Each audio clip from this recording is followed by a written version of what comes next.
As requested, this is another Percy Jackson crossover. I hope you enjoy. Prologue. The village hidden in the leaves or Konoha was a relatively peaceful village. Sure, there was the occasional conflict that would spring up, but it was nothing that didn't happen everywhere else. One would think that a place where they would beat a child just for the fun of it would not be in a peaceful village.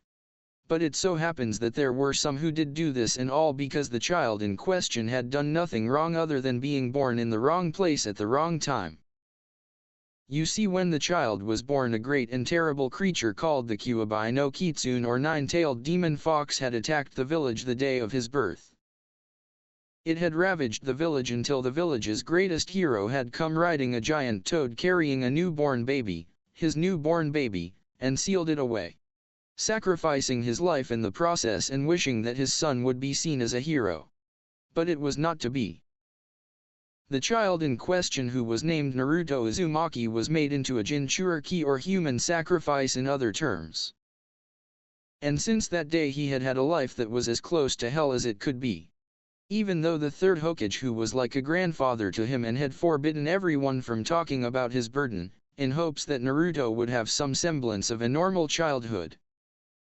But instead, in his young life, Naruto had been beaten since he could walk, denied food and clothes from stores. What little he could get was no good to wear, as they were basically rags, and the only food he could get at a fair price was from a small ramen stand.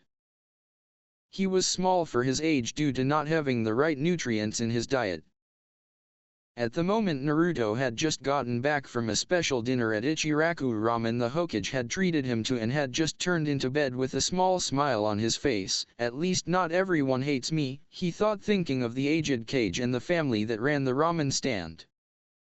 As he drifted off to blissful sleep, he never noticed two masked figures come out from the shadows. They took one look at the sleeping 4-year-old, turned to each other and nodded. While one bent down to pick him up, the other took out a bag that was big enough to hold him. When they had slipped him into the bag, they took off through the window. Finally, the village will be rid of the demon brat, one said in a gruff voice as they jumped from roof to roof heading for the village wall. Yes, we will, though not like there are many that would miss him, the other said, and you could practically feel the smirk on his face. The one holding the bag, Naruto, nodded to his accomplice as they jumped over the gate and into the trees. They traveled in silence until they reached the borders of the lands of rain and fire. This is as good of a spot as any, the one who was holding the bag said as he set it down, and they both took off back towards Konoha. Next morning, Naruto opened his eyes and then shut them due to the sunlight blinding him. When he opened them again slowly to allow them to adjust, he saw that he was in an unfamiliar place. What he saw was that he was surrounded by forests on either side of him. Where am I? He thought shakily, looking around to see that he couldn't see anything but forest. Sighing sadly, he looked down and started to sob to himself. So this is how they decided to put an end to the demon. They kidnapped and left me here on my own, he thought, pulling his knees up to his chest and wrapping his arms around them as he cried. It took an hour or two for him to calm down, and when he did, he stood up and started walking in a random direction. It's no use crying about it anymore, so might as well try to make it back to Konoha. Not like they would be happy to see me, he added the last part with a small growl in the back of his throat. Little did he know, but the direction he was walking in was the exact opposite of Konoha. 4 days later, we find little Naruto trudging along a path, and quite honestly he looked like shit. He had been walking for 4 days, only stopping to rest at night. He hadn't eaten anything in that time span either, as he did not have any hunting or fishing skills. The garbage he regularly dug for would look like a king's feast to him at the moment. He sighed sadly as his stomach demanded food again in an almost earth-shaking growl. But that was the least of his worries. He felt so tired due to the lack of food and having hardly any rest in the last few days that he could hardly walk. He had just managed to make it to the top of a hill before he collapsed in exhaustion. An hour later, 2 figures, a man and a woman, were walking down the same path. The man had bright orange hair, an angular but round face, and brown eyes, and the girl had dark blue hair, a pale angular face, and orange eyes. They were both wearing the same clothing, that being a plain black cloak. The only difference between the two was that the girl had an earring pierced through her bottom lip and a paper rose in her hair. They were recently wed Yahiko and Konan Hurricane, rebels of the Hidden Rain trying to stop Hanzo the Salamander's rule over AIM and bring peace to the region. They were just about to reach the top of the hill when they saw something lying on the ground in front of them. Rushing towards the person, Konan bent over him to inspect his state. "Okami. Yahiko-kun, it's a child," Konan said in surprise as she did a few hand signs and her hands lit up in green light. Chiron placed her hands just above his chest, running a diagnostic jutsu. She gasped in horror at what she found and burst into tears. Yahiko rushed to his wife and immediately enveloped her into a hug. "What's wrong, Konan-chan?" he asked softly. All she did was sob into his cloak, clutching at him tightly. It was then that he got a good look at the boy, and what he saw appalled him.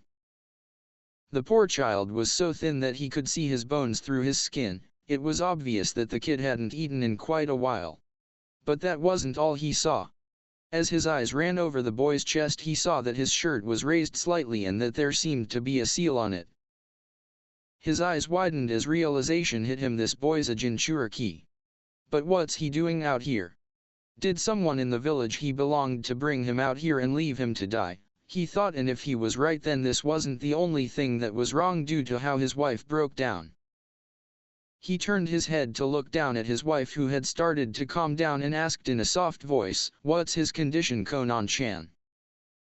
Konan cleared the tears from her eyes before going through more hand signs, and once again her hands glowed a light green. He's severely underfed and has numerous internal injuries that have been mostly healed, but that's not the worst of it all," she said, and began tearing up again, causing Yahiko to place a comforting hand on her shoulder as she healed the young boy in front of them. "It's obvious to me that he's been beaten numerous times and was as recently as 6 days ago," she said as tears started to stream down her face. "At the moment I'm making sure that he is safe to be moved, then we'll have to make sure to get something down him as soon as he awakes," she finished. It took a few moments for her to finish, but when the glow died down, and she gently scooped him up into her arms. "He's safe to move now, Yahiko-kun," she said as they both started walking and looked down at the face of the boy and saw something that they both had missed. He had 3 whiskers on each of his cheeks. Yahiko became even more convinced that the boy was a Jinchuriki. "Okay, now I'm almost certain.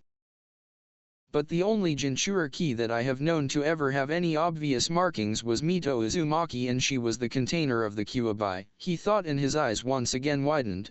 "Then that means that he belonged to the Leaf Village. But if they have treated their Jinchuriki like this, in a child no less, then I don't think that they deserve the great favor he's doing them all by keeping the beast at bay," he thought, before he turned to Konan, who had a look of wonder on her face at the sight of the birthmarks. "Konan-chan," he asked, slowly gaining her attention. He paused a moment to decide how to tell his wife of his suspicions. "I think that the boy is a Jinchuriki," he finally said, making Konan widen her eyes in surprise.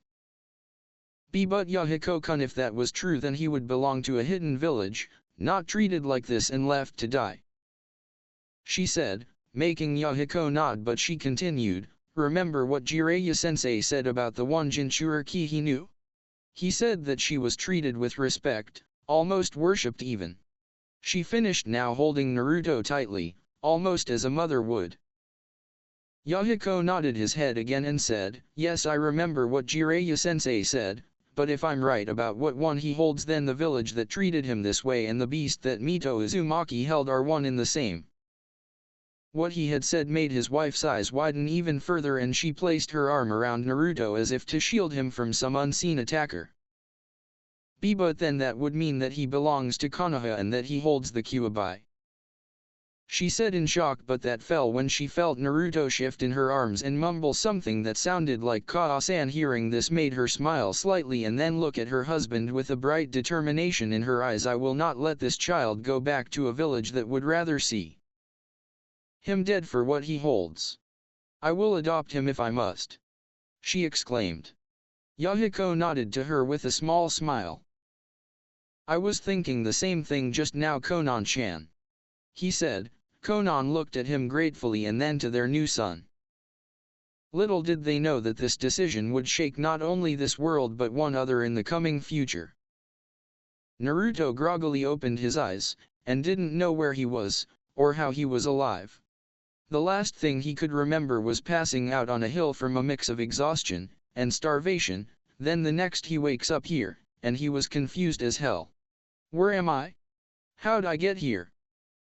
Looking around, he noticed that he was in a very nice room. He was on the bed that was in the center, a chair was sitting next the bed, like someone had been watching him. There was a small dresser over in the corner, and a door leading to somewhere else. Now he was starting to get anxious. He had never been in a situation like this before. The only times he was ever in a room this good was his many visits to the hospital. And even then he didn't have any good experiences, as the doctors refused to heal him right. Deciding to get out of here while he could, he swung the blankets off him, and got out of the bed. The only problem was that when he tried to stand he fell flat on his back, and the fall caused a loud boom sound that he was sure was heard in the next room and probably alerting whoever had found him. His suspicions were proven correct when a woman with blue hair that had a paper rose in it came into the room with a concerned look on her face. That look immediately changed to that of surprise, and she smiled slightly at him. Oh good, you're up. I had begun to worry, she said, approaching him, only to stop when he tried to back away with a look of fear on his face. Please don't come near me, he said, still trying to back away using his elbows and feet. All she could do was look at him worried before she raised her hands to show that she wasn't going to hurt him, and even then he still looked scared. I'm not going to hurt you, my husband and I were the ones who found you, and brought you here, she said, making him somewhat less anxious, but he still looked a little scared. How do I know I can trust you? Konan looked thoughtful for a while before she let out a sigh and shrugged. I guess you can't. But you have my word, neither I nor my husband will hurt you, she said, causing him to finally nod and relax. Seeing he had accepted her answer, she slowly approached him, noticing he stiffened ever so slightly. Bending down, she gently picked him up and set him back on the bed. As she stood up and was about to sit in the chair next to the bed, his stomach let out a monstrous growl demanding food. She giggled when she saw him turn his head away in embarrassment. I can see that you're hungry. I'll go and whip something up for you, so please, just stay in bed and rest, she said, and walked out of the room. When she left, Naruto had started to think on what was happening. Was she hired to kill him, or had she been truthful in what she said? Thinking to when she had came in and he had started to back away in fear, he had saw a hurt look cross his face, and that her eyes held no ill will towards him, just the desire to help. Sighing, he decided that he would see how this played out and then go from there. It was then that he smelt a wonderful aurora coming from the next room, and his stomach gave another growl, causing him to sigh and think, man, that smells good. It took another 10 minutes for the blue-haired person to come back with a tray loaded with food of all kind. There was rice, fish, some bread, a cup of milk and ramen. At the sight of his favorite food, he was literally drooling. Seeing Naruto's mouth open and a river of saliva coming from it made Konan giggle as she set the food in front of the child that she and Yahiko rescued. Once the food was set in front of him, Naruto picked up the ramen she had prepared, gave it an attentive taste, which caused his eyes to widen, making Konan look at him in worry before he started inhaling it at a speed that she thought wasn't possible. As soon as he was done with the ramen, he picked up the fish and ate that at high speeds as well, and her eyes widened at seeing that he was still eating as fast as he was. He moved on to the rice when he finished the fish and started to slow a bit on how he ate, but he still kept up a fast pace. Seeing how he was literally inhaling the food she had prepared, Konan was looking like a fish out of water. Dear Kami. Either he hasn't eaten in days, or is my cooking that good, she thought as she gaped at him. Meanwhile, as Naruto finished off the rice and picked up the bread, he was thinking, oh my Kami. Her cooking is the best I've ever had. Even better than Ichiraku's. When he had finished the bread, he quickly downed the glass of milk and patted his stomach contentedly, satisfied now that it was full. When he looked up, he saw that his hostess was gaping at him in surprise. When she realized he was looking at her, Konan gave a small smile. Were you that hungry or was my cooking that good? She asked jokingly. Both, he said back with a small grin of his own. Sorry for not introducing myself, but I'm Naruto Uzumaki. He said, and then his expression turned serious. However, I must ask, who are you? And why are you helping me? Her expression did not change, but you could tell by her eyes she was wondering just what this kid could have gone through to be this mature and to warrant such questions. My name is Konan Harakan, and my husband's name is Yahiko. He's out getting supplies at the moment, but as to why we're helping you, is that judging by the condition you were in when we found you, we have an idea of what you've gone through in your life. She said, causing him to look at her skeptically. No, you don't, he said in a deathly quiet voice. His lifeless tone sent shivers up Konan's spine. Were you ever beaten on a daily basis? He asked in the same quiet voice, and she shook her head in the negative. Were you ever glared at and not know what you've done to warrant such a stare? Again a shake of the head. Were you ever starved, only eating when you could find something in the garbage, when you got the nerve up to steal it, or when someone you see as a grandfather got the time to check on you? He asked again, this time causing her to nod. Her nod made him stop and stare at her in surprise. How is it you know what it is like to go hungry? Konan looked off in the distance before she replied. Yahiko, a good friend of ours, and myself were orphans of war, she said, drawing another look of surprise from Naruto. Yahiko's and my own parents were killed in the Second Shinobi War. I was all alone for a while, barely being able to find food to survive another day. She said with a grim look before it changed into a bright smile. But then I met Yahiko, and a good friend named Nagato. We looked after each other until we found someone to train us in the ninja arts for a bit. Konan paused here when Naruto perked up at the ninja bit and she smirked to herself. Looks like little Naruto wants to be a ninja. But she continued telling her story. Our sensei trained us to the best he could, until we were strong enough to look after ourselves. It was still wartime and we began looking for ways to stop it and created a group called Akatsuki to find ways to do so. Here her expression turned to somber. Unfortunately, she continued in a solemn voice, during one of the battles Nagato was poisoned. He would live for a good deal of time after the war, but it came at a cost. While he would live, he would also become weaker in time. He died just over 2 years ago. At seeing her now tearing expression, Naruto slowly and shakily leaned up enough to reach out and embrace her in a hug. I'm sorry that I made you remember that, he said softly. Her response was to wrap her arms around him. It's okay, Naruto-chan, it's good to remember Nagato even if it hurts. Konan said, her voice soft as well. But there was something that Yahiko-kun and I wanted to ask you, she said, making him lean back enough to look at her with a questioning look. She gulped in nervousness before she asked in an equally nervous voice, would it be alright if Yahiko-kun and I adopted you? At her question, Naruto's mind went into a haze and a voice was going, warning computer is overloaded, shutting down, rebooting, analyzing recent information. Information analyzed. She wants to adopt you, reacting accordingly, it said.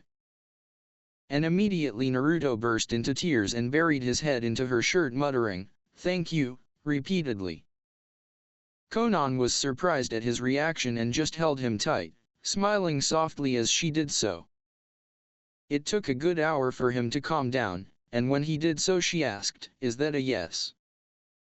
Naruto nodded, wiping some tears away. When he looked up he had a megawatt smile on his face. Thank you, he said again. Kaa-san. He finished testing out the word, making Konan smile with tears of joy in her eyes, and she hugged him again. They were interrupted when they heard a door in the next room open and shut, and a male voice called out, "Konan-chan, I'm back." When she heard that, Konan yelled back in an extremely happy voice, "I'm in here, Yahiko-kun, and I have great news." An instant later, and said man was standing in the open doorway observing the scene before him with a smile on his face. "I take it you asked him," he asked, hoping for the best.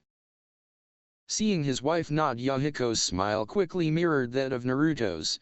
"That's great," he said, wrapping them both in a hug. One that Naruto found a little awkward due to the fact that he didn't know this man, but figured that this was his new Dou-san. Feeling Naruto go stiff, Yahiko released them from the hug and grinned sheepishly at him. "Sorry little one, but I'm Konan's husband, Yahiko Harakan. And judging from the scene and that you're both happy you agreed to be adopted," he said, and Naruto nodded both in understanding and happiness, with a small grin of his own as he sat in his new mother's lap. "Yahiko-kun," Konan said, drawing both of the boys' attention, "I would like you to officially meet our son, Naruto Uzumaki Harakan." 3 years later. It had taken Naruto a while to get used to family life, but once he embraced it with a bright exuberance. Every morning he would wake up, shower, and help Konan in the kitchen making breakfast. Afterwards he would help her clean up, and then they would move on to shinobi training. Now, that was something that had taken some time to get ready for, because his body was so weak it had taken 3 months for it to get to the level that it could handle a minimum workout. But thankfully they didn't start him on the exercises right away. What they had done was help him start to calm his mind to access his chakra. What that was basically meditating, and strangely he took to it like a fish to water. He had managed to access his chakra after an hour of meditating. And what a show that was! As soon as he tapped into it there was a shock wave sent out. If they hadn't focused their own chakra to their feet to stay attached to the ground, Yahiko and Konan would have been sent flying away, and even then they were knocked back a few feet. When they looked up they saw that Naruto was literally covered in swirling chakra, but what really surprised them was that the chakra was outlined in red. They took that as a sign to tell him of his Jinchuriki status, now that he could use his chakra, and wanted to make sure that he didn't accidentally use Kyuubi's. When they had gone to tell him, all he did was look at them weirdly and ask what a Jinchuriki was. Once informed of what a Jinchuriki was, how one was made, and how most lived, he had put the pieces together and hung his head low and asked why they didn't hate him. Konan replied while taking him into her arms that they didn't see him as the beast, and only as the jailer, and Yahiko had agreed. After getting over the shock of what he held, Naruto had asked them to up his training. When asked why he wanted to, he said that he wanted to become as strong as he could to help them in the civil war that Hanzo the Salamander had caused due to his ruling. And from that day on, training had been the second closest thing to hell that Naruto had experienced, the first being his life before he met his adopted parents. He had learned several chakra control exercises, and now had a fit body that someone twice his age would still be working hard to get, the replacement technique, the transformation, and one extremely helpful jutsu, the shadow clone.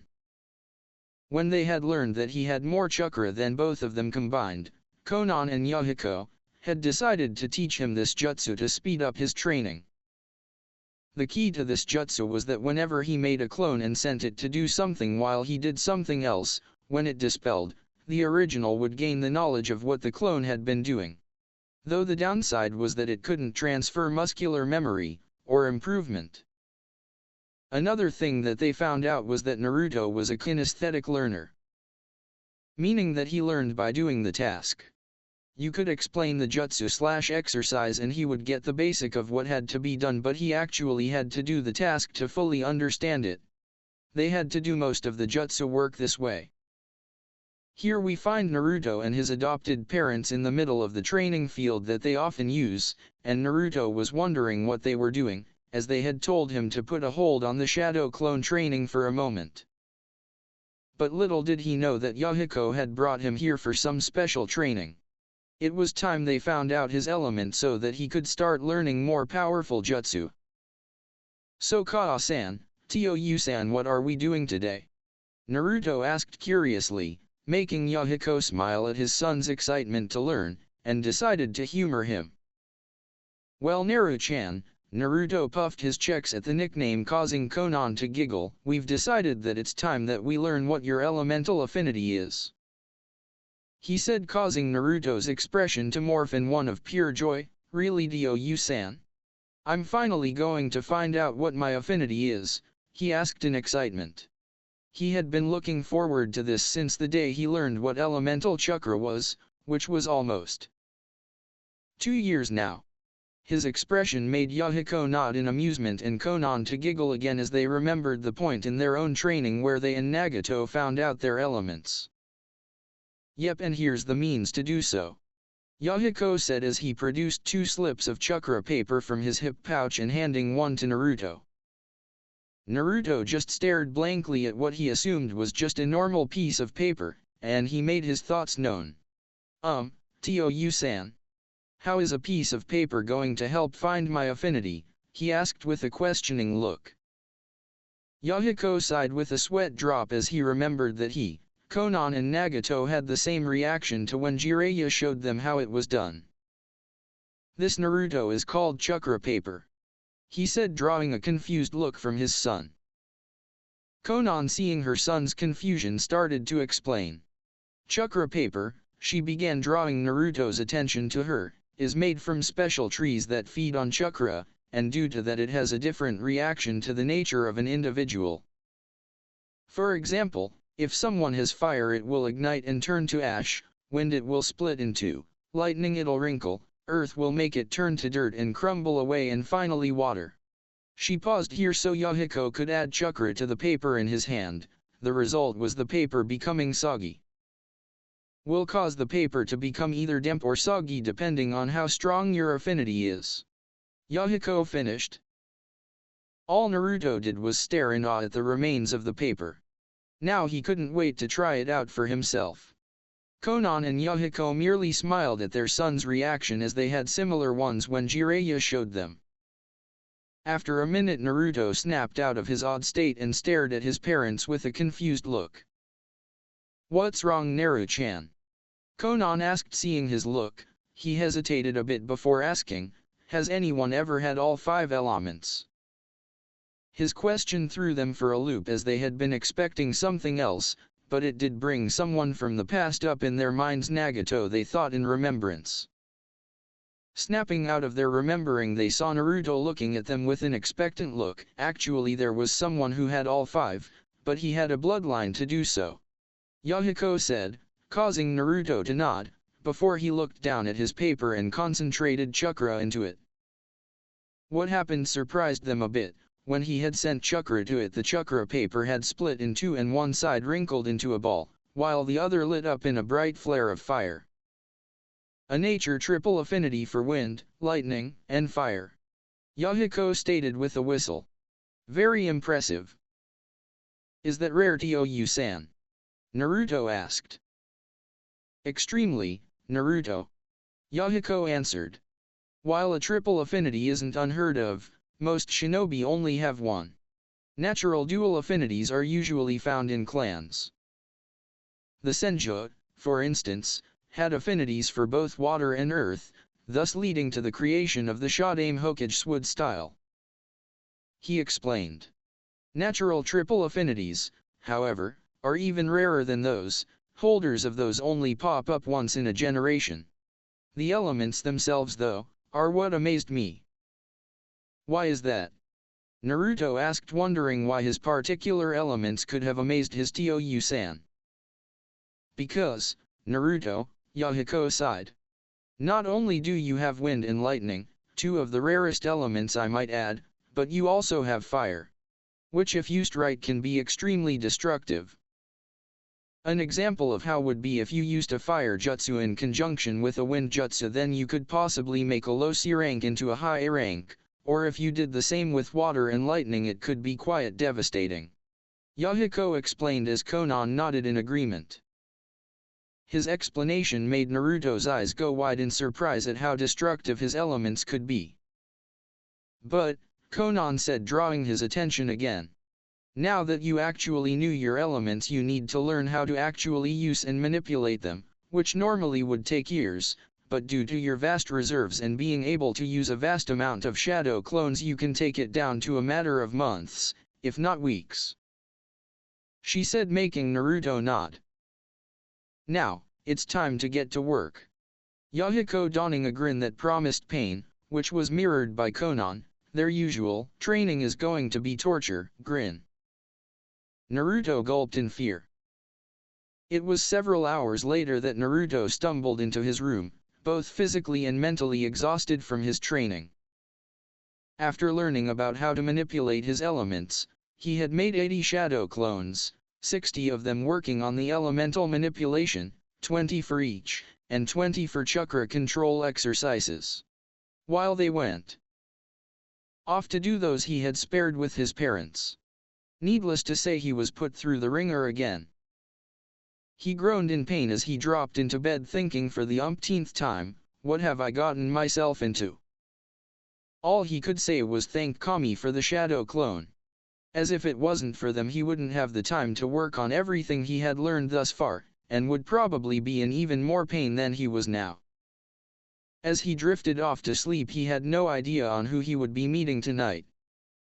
As Naruto opened his eyes, he found that he was in a sewer that had dull red ting at the end of the corridor. Looking around more, he saw glowing pipes all going, and coming from the same direction. The colors that the pipes glowed were different and varied in size. The smallest was glowing a bright blue, and was on both walls going to and from, but almost encompassed the wall going to wherever they did. The biggest was a dark red in color. Its very aura radiated malice and hate, but for some reason those were drowned out by an immense feeling of sadness. Those pipes were coming from the direction of where Naruto figured was the source of all the red. Well, might as well see if there's a way out of here, he thought, starting to walk to the red light. As he started to get closer, he could swear that he could hear the sound of crying coming from wherever it was that he was walking to. The sound got louder with every step he took, and he quickened his pace to see who it was that was crying. As it got louder, the closer he got to the end of the corridor, he broke into a run. As he turned a corner at the end, he caught sight of a giant cage that had bars that reached the ceiling and a seal tag that had the kanji for seal in the center. His eyes widened in realization at where he must be and what was inside the cage. This must be my mind. The cage has got to hold the Kyuubi, he thought. But what surprised him was that whoever was crying was inside of the cage, and as he stepped closer he noticed someone, a girl if he was right, huddled in the back sobbing like no tomorrow. Okay, now I'm confused. Who's this girl and where's the Kyuubi? He thought, trying to figure out what was going on. Hello, he called, stepping up to the cage, and startling the girl in the process. Who's there? Came a scared voice in response. I am, Naruto said. The girl turned around and her eyes widened when she caught sight of him. And Naruto-kun, she said softly as more tears poured from her eyes. Seeing this, Naruto stepped through the bars and wrapped his arms around her, causing her to stiffen. Why are you crying? He asked softly. The response he got was the girl burying her head into his shoulder, sobbing worse than she had been, and muttering, I'm sorry, over and over again. Now Naruto felt a little awkward. He had only once been in this kind of position, and that had been when he first met Konan and Yahiko. So he went on instinct, just holding her tight and rubbing her back softly. Taking a look at the rest of the girl in his arms, Naruto saw that she had bright red hair, from which he saw that there were 2 black-tipped red fox ears. What the? He thought in surprise at seeing them. She can't be who I think she is.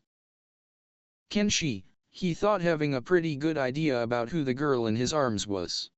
Checking further, he saw that attached to the base of her spine were 9 fluffy fox tails, which were laying flat on the ground behind her, signifying that she was feeling sad and depressed. Now he was gaping in shock.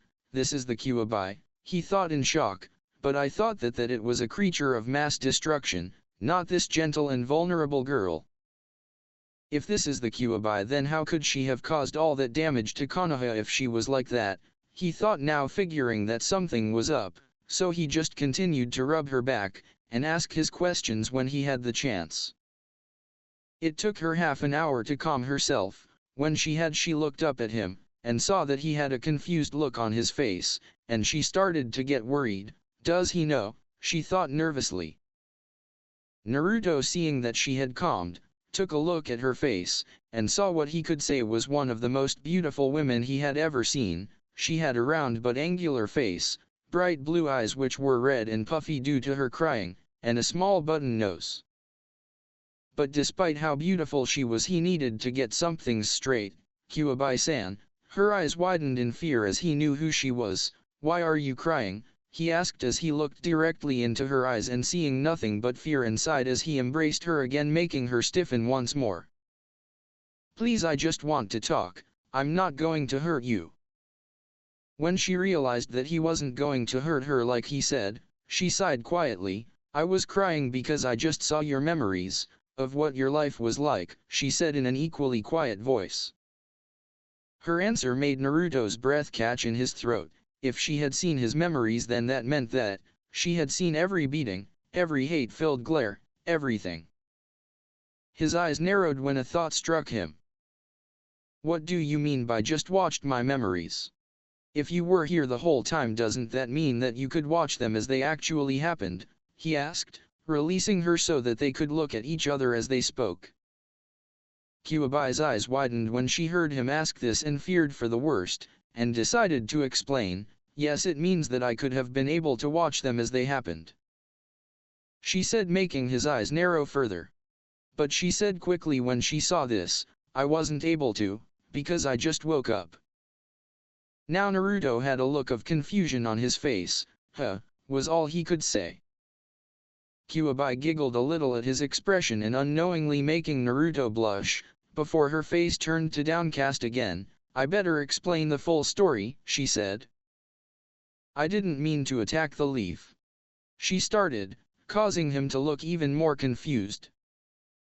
But you should know, you aren't my first Jinchuriki, Kyuubi said, and Naruto's eyes could have been rolling on the floor due to how wide they had become, when she said that, and so she explained how she had had two Jinchuriki before him, one of them being his birth mother, how a masked man had come and ripped her out of Kushina, killing her in the process, and cast a powerful genjutsu over her, forcing her to go into a rage and attack the closest thing in sight, that being Konoha at the time. How she had been sealed into him by the fourth Hokage, been put into a deep sleep due to the sealing. And that she had just woken up and viewed his memories and couldn't handle how horrible his life was because of her attack, thus why she was crying. Needless to say, after learning all this, Naruto was speechless. It took him a while to process the information he had just been given, and when he did, he sighed and rubbed his sore head. Okay, so you were sealed inside my birth mother, he said, making her nod, and when she went into labor with me, someone attacked her and ripped you out of her. Another nod. You attacked Konoha due to being put into a genjutsu. A nod. The fourth sealed you into me, and put you into a sleep due to the sealing. Again a nod. And you just woke up, and instantly viewed my memories to see what you had missed and saw what kind of life I had. He finished, making her give a final nod.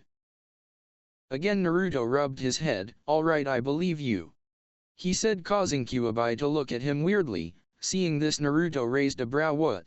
He asked as she continued to look at him. You believe all that even after all that I ended up putting you through? She asked, making him chuckle a bit as he nodded his head. Yeah, I do. I really don't know why, but something here, he pointed to his heart, is telling me that believing you is the right thing to do, he said. Kyuubi blushed at the meaning of his words.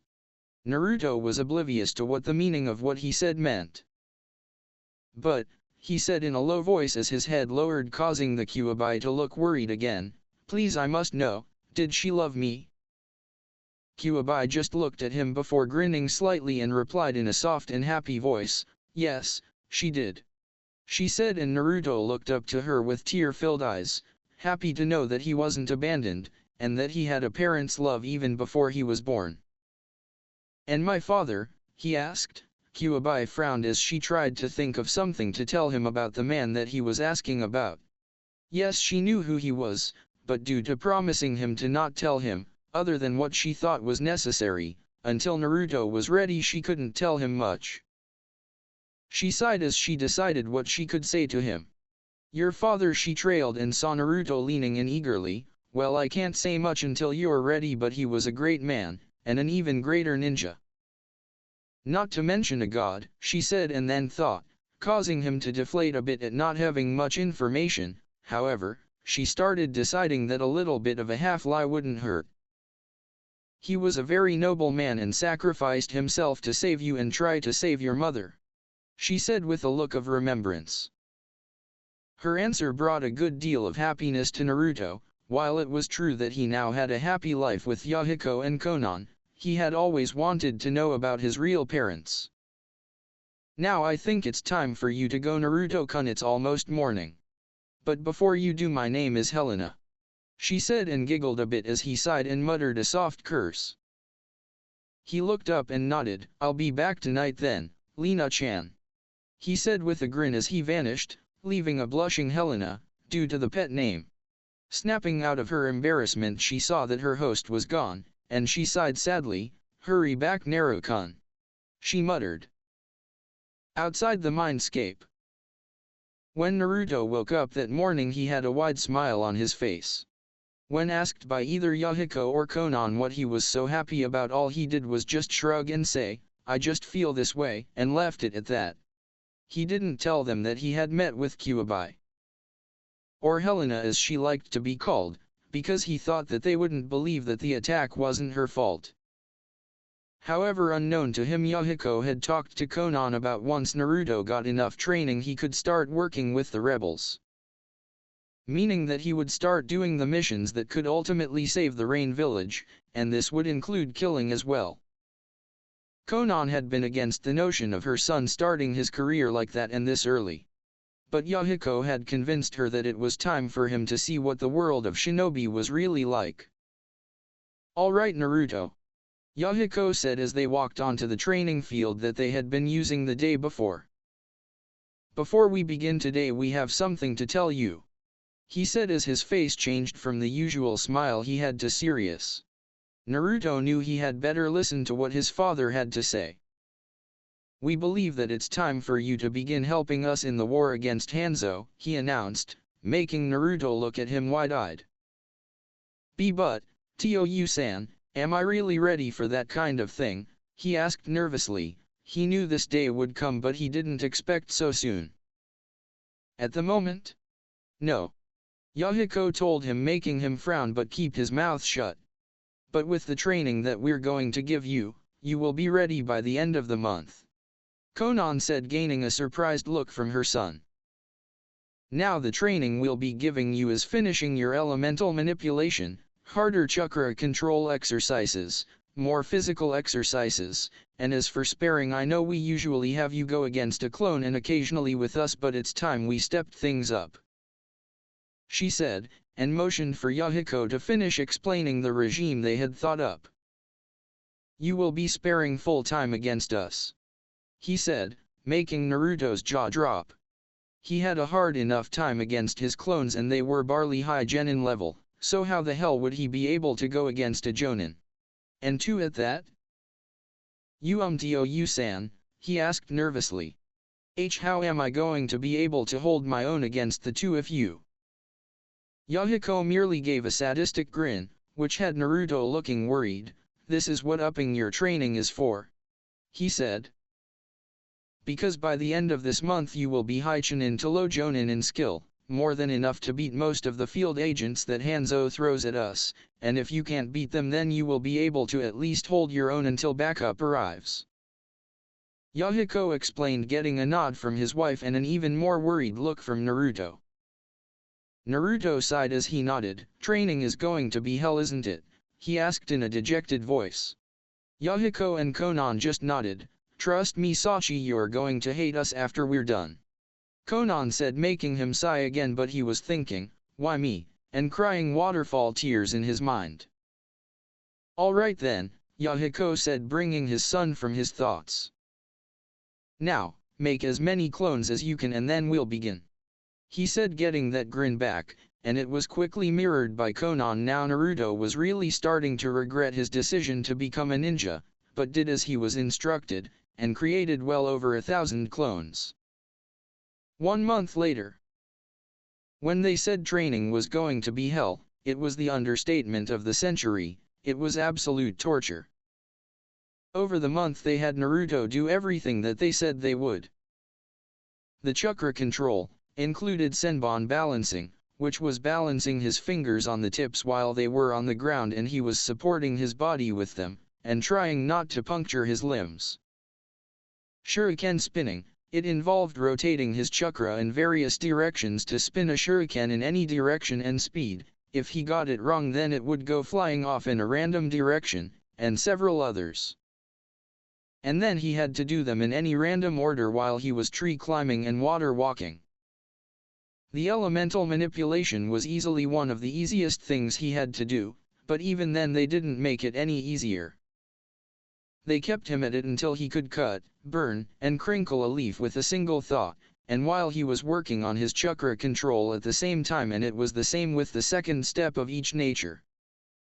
The physical training was the worst that they put him through. After having him create as many clones he could the first day, they had given him gravity seals that were twice the normal weight of gravity, and then had him spar with them. It had taken some getting used to the seals he had on, and by the time he went to bed the first night he was bruised and battered beyond all recognition, and he could swear that several of his bones were broken. All he could do at the end of every day was drag himself into bed so that he could rest and let Helena's chakra do its magic. Speaking of Helena, they had been meeting every night since their initial meeting. They had talked about all the things that they liked and disliked, what their dreams were, what their lives were like before they met each other, and several other things. She had even started training him in several other jutsu that his parents didn't know, have, or were of her own creation, and had even let him sign the fox summoning contract. Helena could safely say that even though she had just met Naruto a month ago, and even if he was only 7, that she had fallen hard for him, his fun and playful attitude, willingness to protect everyone that was precious to him, and his carefree mind that when in battle turned into an utter serious and strategic one are a few of the things that caused her to do so. Now if only she could find it in herself to confess. Naruto meanwhile could say that she was very precious to him, and his best friend. But he was confused as well, because whenever he went to see her his heart would leap for joy and feel like it would burst from his chest. And whenever he had to leave his mindscape his heart would feel as if was breaking. The reason he was confused was that he didn't feel like this for anyone else. Yes, he loved his parents dearly, but he couldn't place just what he felt his heart doing for Helena.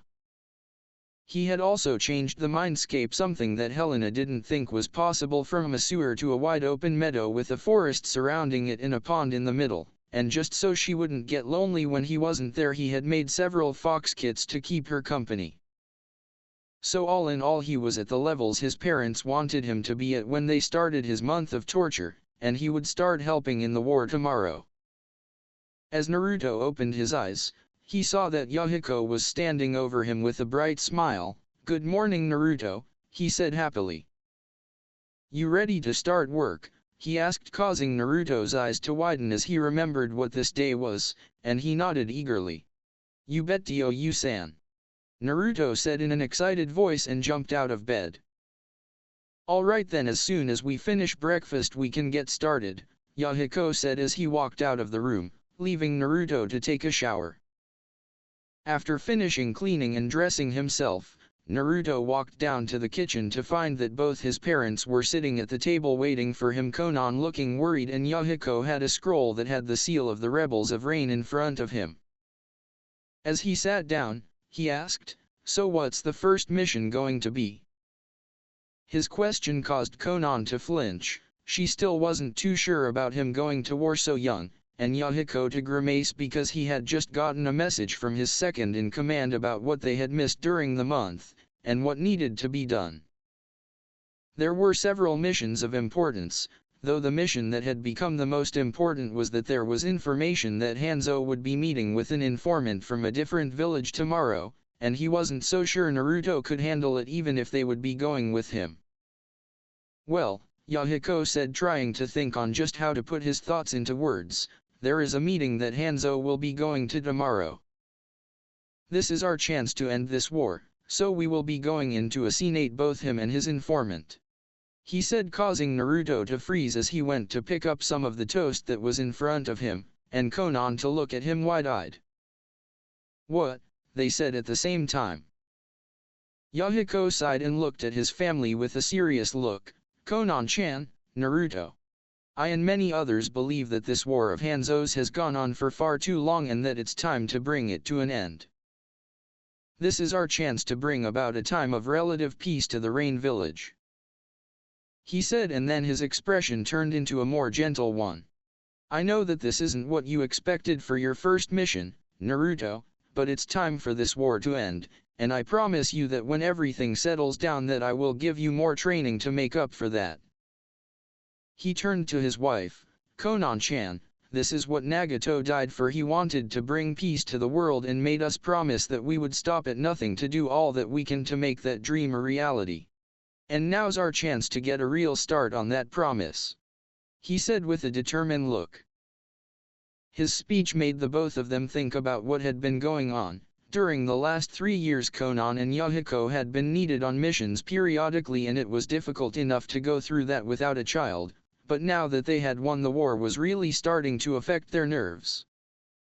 As they were worried about not making it home to see their loved ones. Naruto, on the other hand, was surprised to find that he himself was somewhat eager to end the war. While he was excited to finally see what a ninja's life was like, he was also tired of having to worry whether or not he'd be able to see his parents again. Both mother and son turned their heads towards one another, and they saw the same thing in each other's eyes, the resolve and determination to end this war, and they both nodded in agreement before turning back to Yahiko, who was looking at them with the same determined expression on his face. Let's do it, all three said at the same time with a fire burning in their eyes. If one had been looking in on the conversation, they would have gotten the message that one way or another, be it by heaven or hell, this war would end tomorrow. The next day. Okay, here's the plan.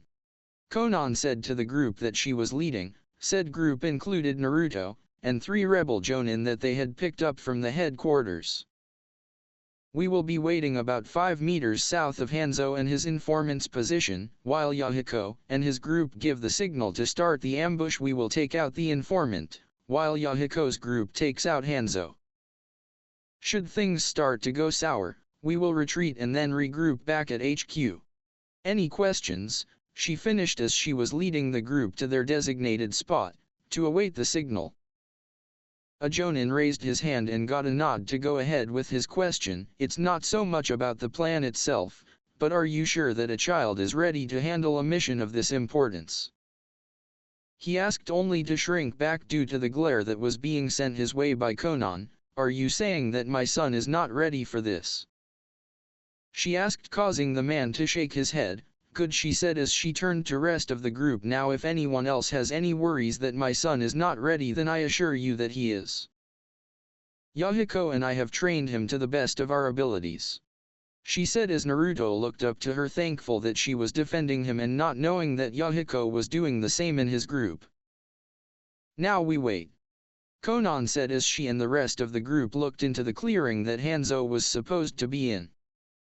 With Yahiko. Yahiko and his group were standing on the cliff overlooking the place where the meeting was to be held. All right, when we see Hanzo and his informant we'll begin. He said, getting nods from everyone in the group. And so they waited for an hour before Hanzo showed up with 2 bodyguards. But something seemed odd. All Hanzo was doing was standing still and talking to his guards, before he nodded and they jumped off in different directions. Yahiko's eyes widened as he saw this, Oh no, he thought, standing from his couching position and turning to where his men had been. Only to see them all lying on the ground, each with their throat cut, and one of the guards he saw appeared next to him holding a kunai to his neck. We walked right into an ambush, he thought, before his eyes widened as an alarming thought came to him. Naruto, Konan, he thought in alarm before the one holding the kunai spoke with a chuckle. I wouldn't worry about your wife and the kid in the other group, as they were who Hanzo-sama wanted us to bring to him, the guard said. This did nothing to bring Yahiko any relief, because he only glared at his captor. If any one of you hurt them, you will pay, Yahiko said as threateningly as he could, causing the guard to laugh. And what exactly are you going to do about it?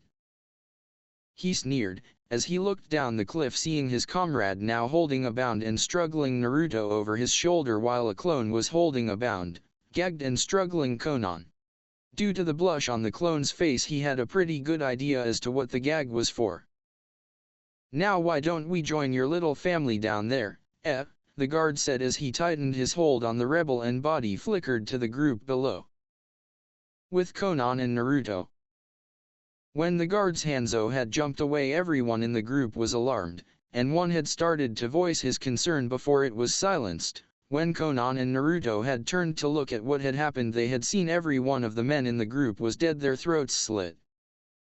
And then they both jumped aside as a guard would have appeared between them, but they had been caught by surprise when he had clones waiting for them and both had been bound. Konan had to be gagged because she kept spouting curses that would make a sailor blush, and then they had been carried by the man and one of his clones, to where Hanzo was standing, though they didn't make it easy on him because they were both struggling. They just hoped that the same hadn't happened to Yahiko's group and that he had gotten away. Their fears were confirmed when, just as Naruto was untied and thrown down into a ravine that was nearby, the other guard popped into the area with Yahiko and threw him down into the pit with Naruto. Konan meanwhile was still tied up and had been taken to Hanzo's side and was gagged. Hanzo all the while was looking amused at who his guards had caught.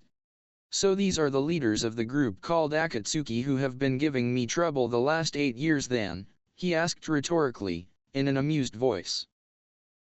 Then his face twisted into a serious expression, and he took out a kunai, and pointed it to Yahiko. You, Yahiko Harakan, as the leader of Akatsuki, you will die here today, he said, causing all three of the captives to widen their eyes as he turned to Naruto, and his eyes took on an evil gleam. You boy, he said, drawing his attention, you kill him, he said, making everyone's expression become horrified. Naruto killing at this age was to be expected. But killing his father, one of the ones to take him in after he and Konan found him, was not. If you do, I'll let your mother and yourself go free, but if you don't, your mother will die, Hanzo said, placing the kunai to Konan's neck. Then he pulled out another kunai and threw it into the ravine. It landed in front of Naruto. Use that to kill him, he said, and even though he had a face mask on, you could feel the sick smirk he had on his face. Naruto was frozen to the ground. He couldn't move, he couldn't think, and he couldn't breathe. The thought of having to kill his father was just too much for his young mind to bear. Konan couldn't keep quiet any longer, seeing the one that she and Yahiko had adopted being in so much emotional turmoil. Don't, Naruto. Don't worry about me. You and Yahiko get out of here, she shouted. Yahiko, however, was thinking about how this day had gone from an assignation mission to a trap, and how it had affected his son. He turned to see that Naruto was wide-eyed and frozen to the spot he was standing on. He sighed as he stilled his nerves and decided at what had to be done. Naruto, he said, making him flinch and shakily turn to him. Kill me, Yahiko said, causing him gain a shocked expression. All he could do was stand there. Naruto, Yahiko shouted, trying to get his son into gear. Please, don't do it, Konan shouted, starting to cry as she saw the ones she loved in this situation. You'd better hurry up or your mother dies, Hanzo said, getting tired of all the drama that was taking place in front of him. Hanzo saying this got Naruto into motion, and he slowly walked over to the kunai and picked it up, He turned to Yahiko, pointed it at him and couldn't move. All he could do was stare at the man who had become his father. Yahiko, seeing that Naruto was struggling with his decision, rushed to him and stabbed himself with the kunai. Everything froze. All that could be heard was the splatter of blood as the kunai pierced Yahiko's heart. It was all that Naruto could do to not black out as his father slowly brought his hands up to wrap his son in a last hug. "Please Naruto, you and Konan, you've gotta stay alive somehow," he gasped out through the pain, blood coming from his mouth. "Just do me a favor. And look after your mother," and that was the last thing he said before he fell to the ground. "Yahiko!" Konan shouted as tears poured from her eyes at seeing what her husband had done. Naruto just stood there looking at his now blood-covered hands, trying to comprehend what had just happened. His mother's shout brought him back to reality. He looked up to the now grinning like mad Hanzo. "There, I've done what you've asked, now please let her go," he shouted the last part, as his eyes began to sting. Inside the mindscape. "What's happening?" Helena shouted as saw that her host's eyes were beginning to change. They had began to lighten from the azure blue they once were and had started to change to a light purple and gaining 4 rings around the now dot-like pupil before changing back to their normal azure blue. Her eyes widened as she recognized those eyes. Those eyes, they may not be complete but they're the sage's eyes, she thought in awe. In all her years she never would have thought that she would see them again. Outside the mindscape. Hanzo merely looked at the now pain-filled boy, before he burst out laughing and drawing Naruto's attention. "Foolish boy, did you really think that I would let you and your mother go?" he asked in between his laughs, causing both of their heads to turn to the now insanely laughing man. He then lifted the kunai he had against Konan's neck above their heads and brought it down. There was the sound of cutting flesh, blood flashed, and then everything was quiet. You could have heard a pin drop. Naruto stared with wide eyes as his mother's body dropped into the ravine and landed next to him and his father's core. He couldn't believe it. He had just lost both of his parents he hardly knew but had become very attached to and loved like they were his real ones. He snapped. All the years of torture, abuse, starvation, neglect, and hatred came coming out in one strong pulse of chakra that swept through all the elemental nations and was felt in another world. Konoha. The third Hokage, Hiruzen Sarutobi, sat straight up from his chair as he felt a strong pulse of chakra that almost shattered his windows coming from the direction of the land of rain. It was strong but at the same time familiar. His eyes widened as he remembered the last time he felt that particular chakra signature. Naruto. He's alive.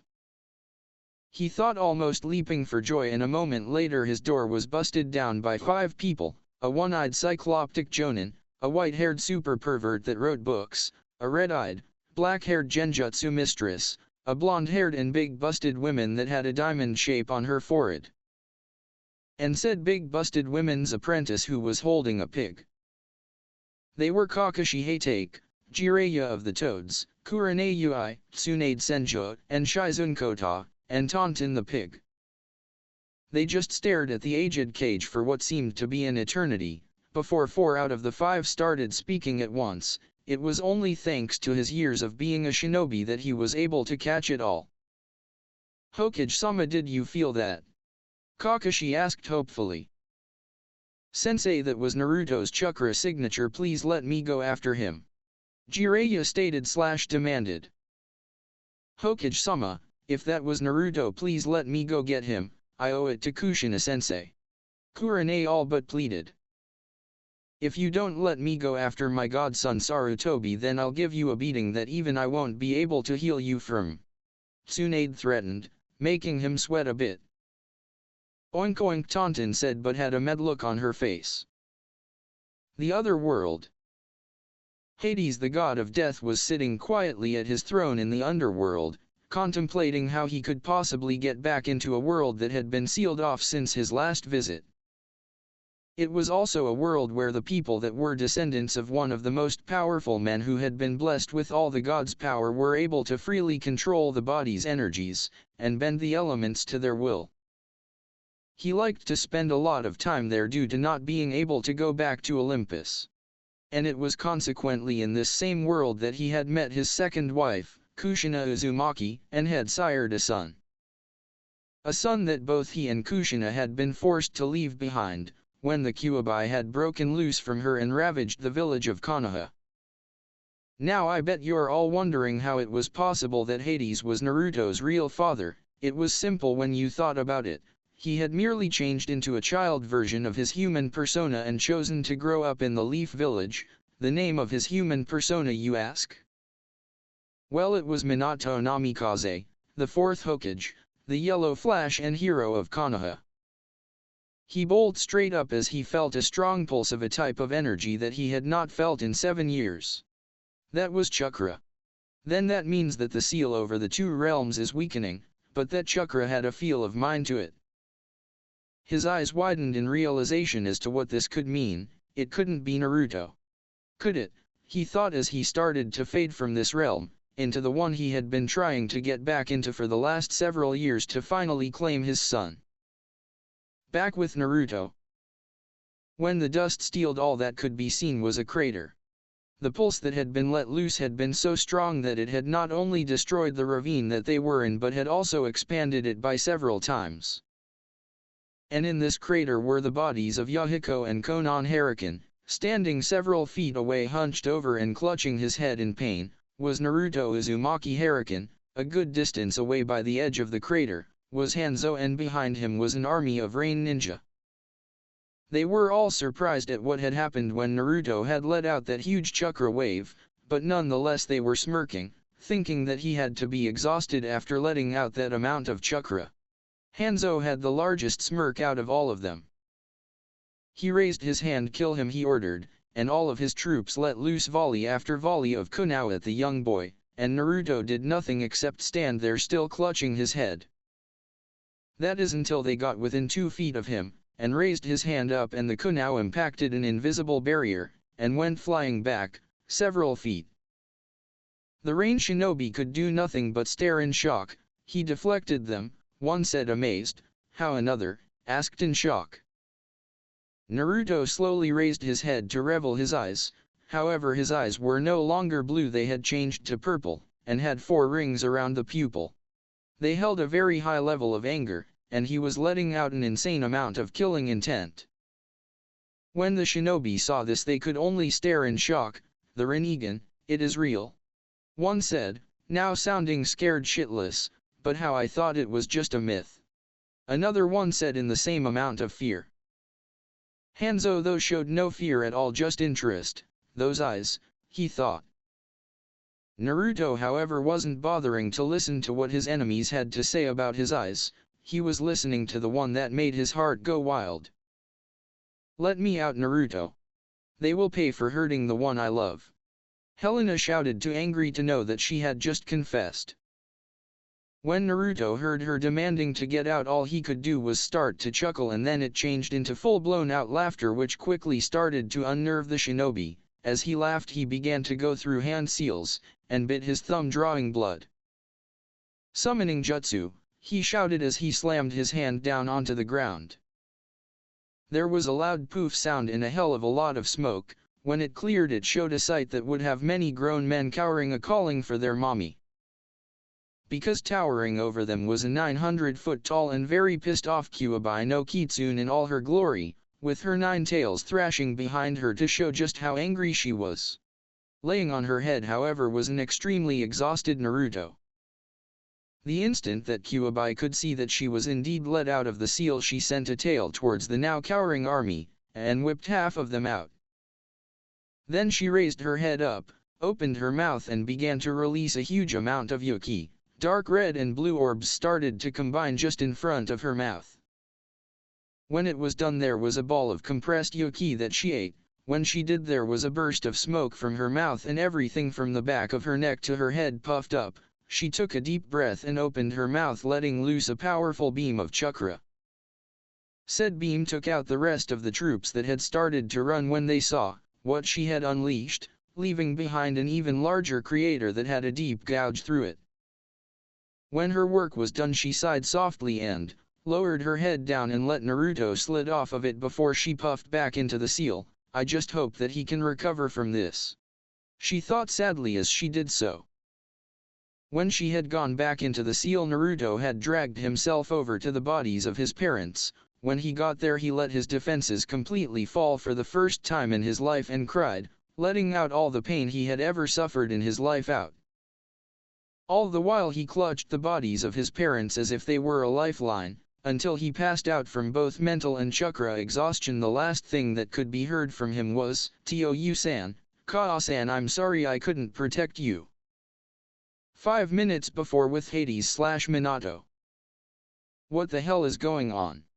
Hades thought as he looked down upon the scene below him. What he saw made him almost reveal himself as he watched his son just let the Kunao bear down on him, and he would have if Naruto had not raised his hand and deflected them, causing his eyes to widen. That was gravity jutsu, he thought in surprise.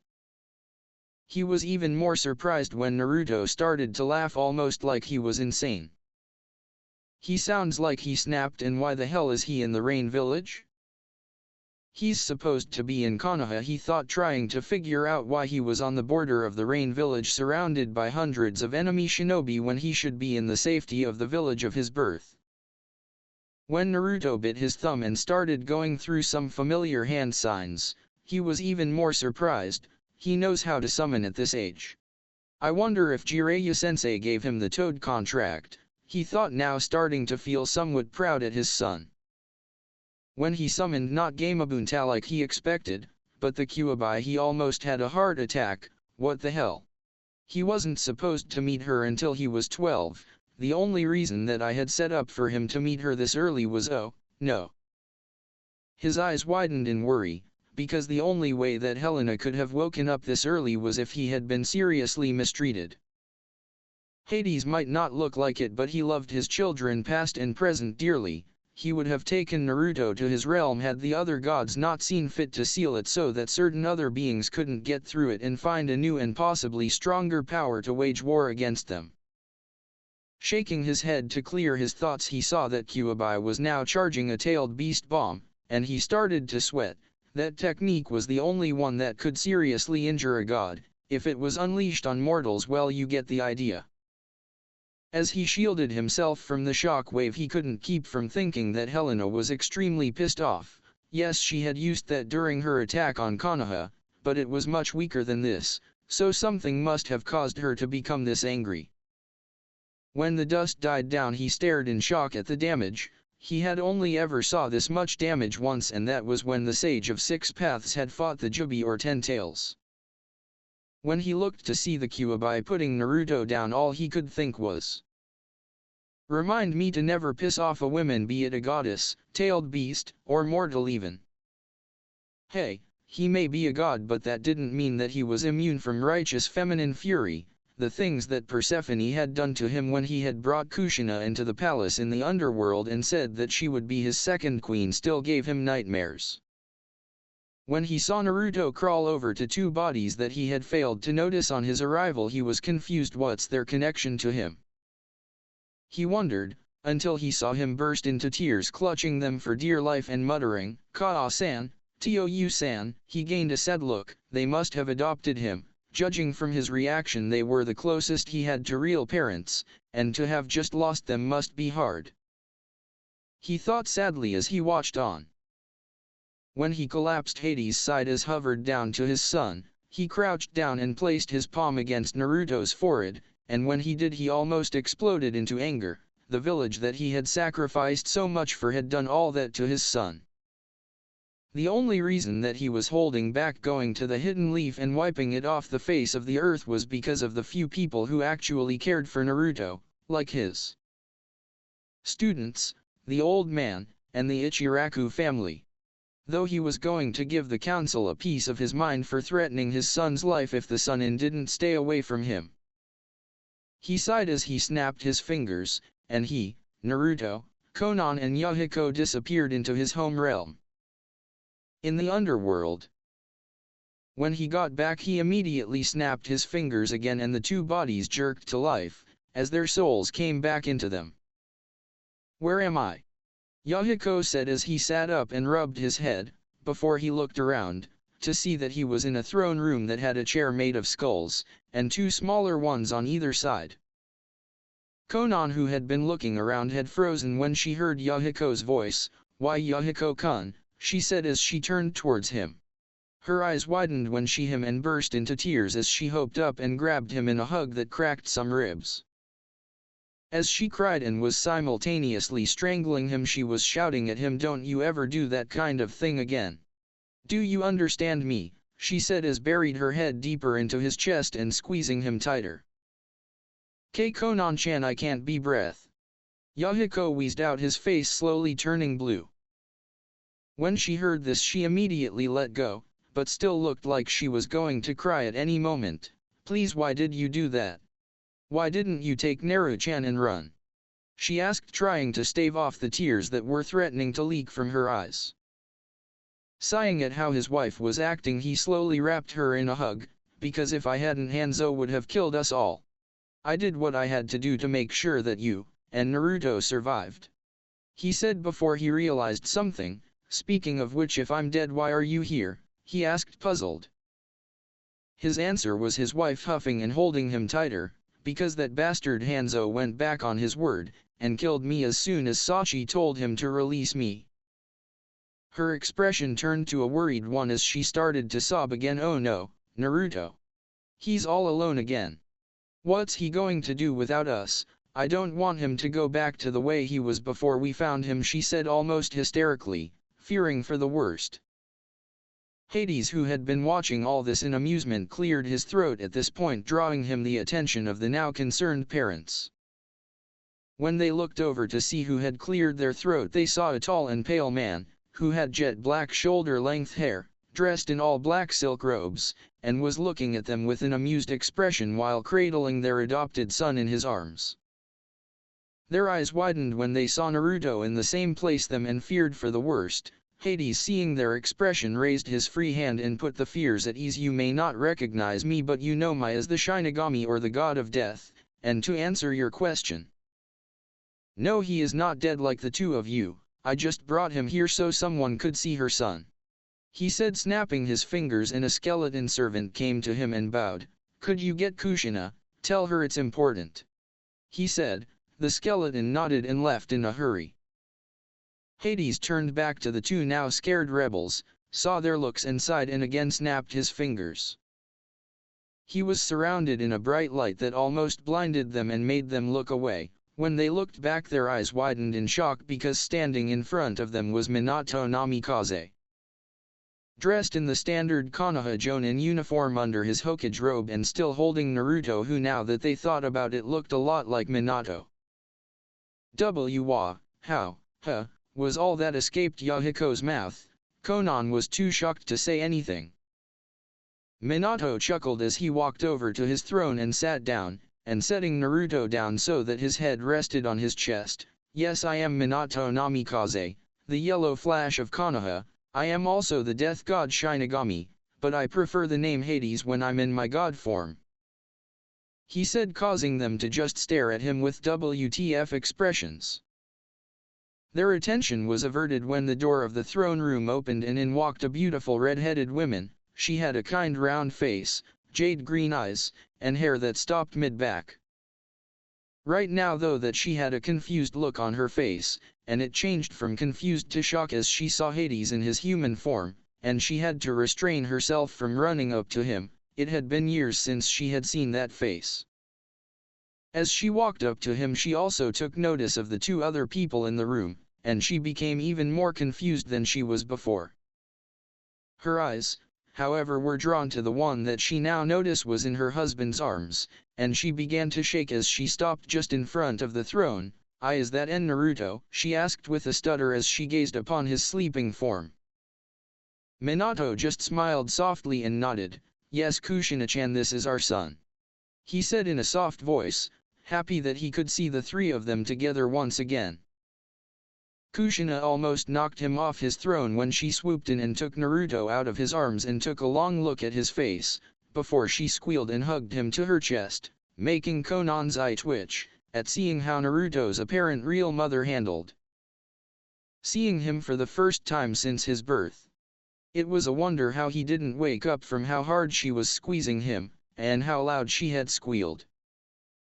When she had settled down she began to realize what the implications of how he was here meant, and her eyes showed just how worried she was when she turned to Minato. "Please, Minato-kun, please don't tell me that he's—" She trailed off, letting what she was going to say hang. And Minato shook his head, answering her unfinished question. Kushina sighed in relief that her son wasn't dead, but then raised a brow as she saw the other two people in the room, and the one with blue hair, whose eyebrow was twitching madly.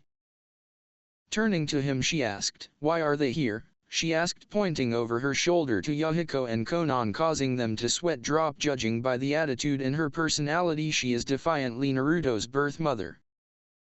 They thought at the same time, and Helena, who was watching through the seal, giggled at her former host's attitude. "Yep, that's defiantly Kushi-chan," she thought, with a fond smile. Minato sweat dropped at his wife's cluelessness. "They Kushi-chan are the ones who have been raising Naruto for the last 3 years," he said, and Kushina's eyes widened before she turned to them and bowed deeply. "Thank you for taking care of Naruto for me. I would have done it myself, but well, yeah," she said respectfully at first and then sheepishly, causing them to once again sweat drop. "Yep, defiantly Naruto's mother," they thought.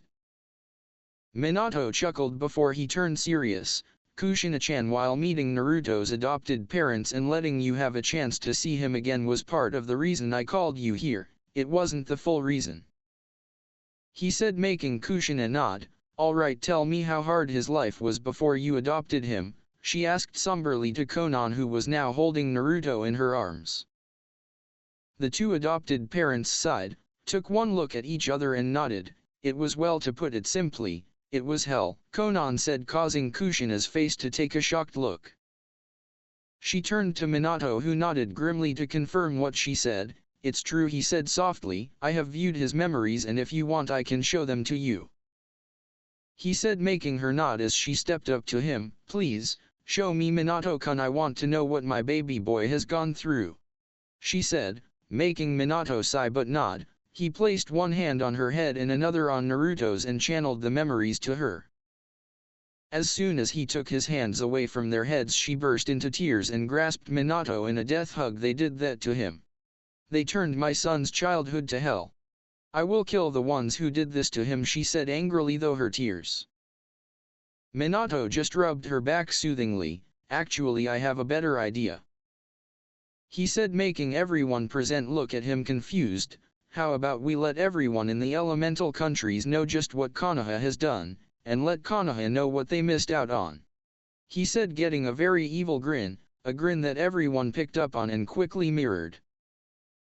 Konoha. Several hours later, Sarutobi and the others were in a council meeting about the chakra pulse they had felt earlier. When they learned who that pulse was from, the ninja side had been extremely happy, and there were several volunteers to go and bring Naruto back. The civilian side, though, had immediately started shouting that they should send out people to kill the demon. Sarutobi was about to shout for order when something strange happened. The light began bending around the center of the room, and an orb formed, and inside that orb showed 5 people, 2 that no one but Jiraiya recognized. The other 3 were very recognizable to everyone in the room, and the 4 adults looked downright pissed. There were several gasps of Hokage-sama, from the ninja and civilian sides, ones of Sensei, from Kakashi and Kurane, and just plain looks of shock for the third and his students. The ones that were inside the orb were Minato Namikaze, Kushina Uzumaki, Yahiko and Konan Huracan, and Naruto Uzumaki Huracan, who was being held by Konan. There were many gasps from all over the council room, while Hiruzen, Jiraiya, and Tsunade's eyes were drawn to the one that the blue-haired woman was holding. Naruto, they thought, seeing how much he had grown and now looked so much like Minato. Said Cage stepped forward so that he was the center of attention and was glaring at everyone, mostly the civilians in the room. "Greetings, Konoha," he said in a voice that was laced in anger that made every one of the ninja to flinch. "If you are wondering how I'm alive, trust me, I am not, and neither is my wife," he said, stepping aside to show Kushina, who was glaring at everyone regardless if they were ninja or not. When people heard this, they were shocked. The fourth was married, and he was apparently contacting them from the dead. "Now as to why and how I have contacted you," he said as he stepped back into view.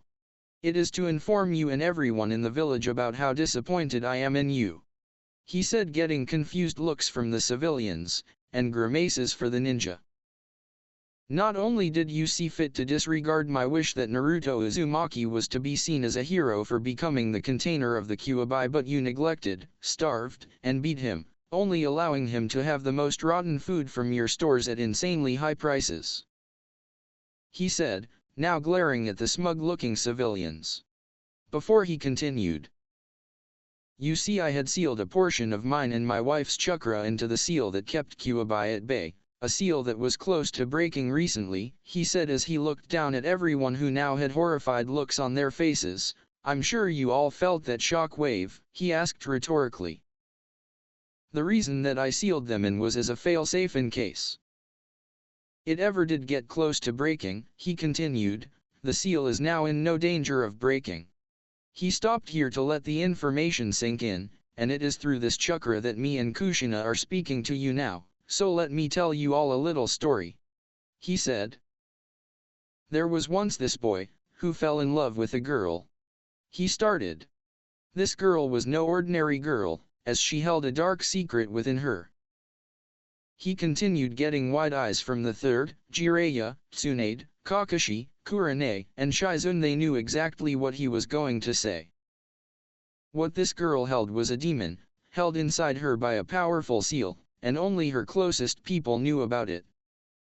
When she went to tell this boy about what she held, she was scared that he was going to reject her and start calling her things like demon, demon bitch, or several other names that I will not say. The boy, however, did not reject her. In fact, his respect for her, which was already high, went up, and he embraced her. When asked why he didn't hate her, the boy said, "Why would I hate a beautiful girl as you, as I can see the difference between the scroll and the kunao that is sealed inside." He stopped and looked at Kushina, who was smiling in remembrance to his words.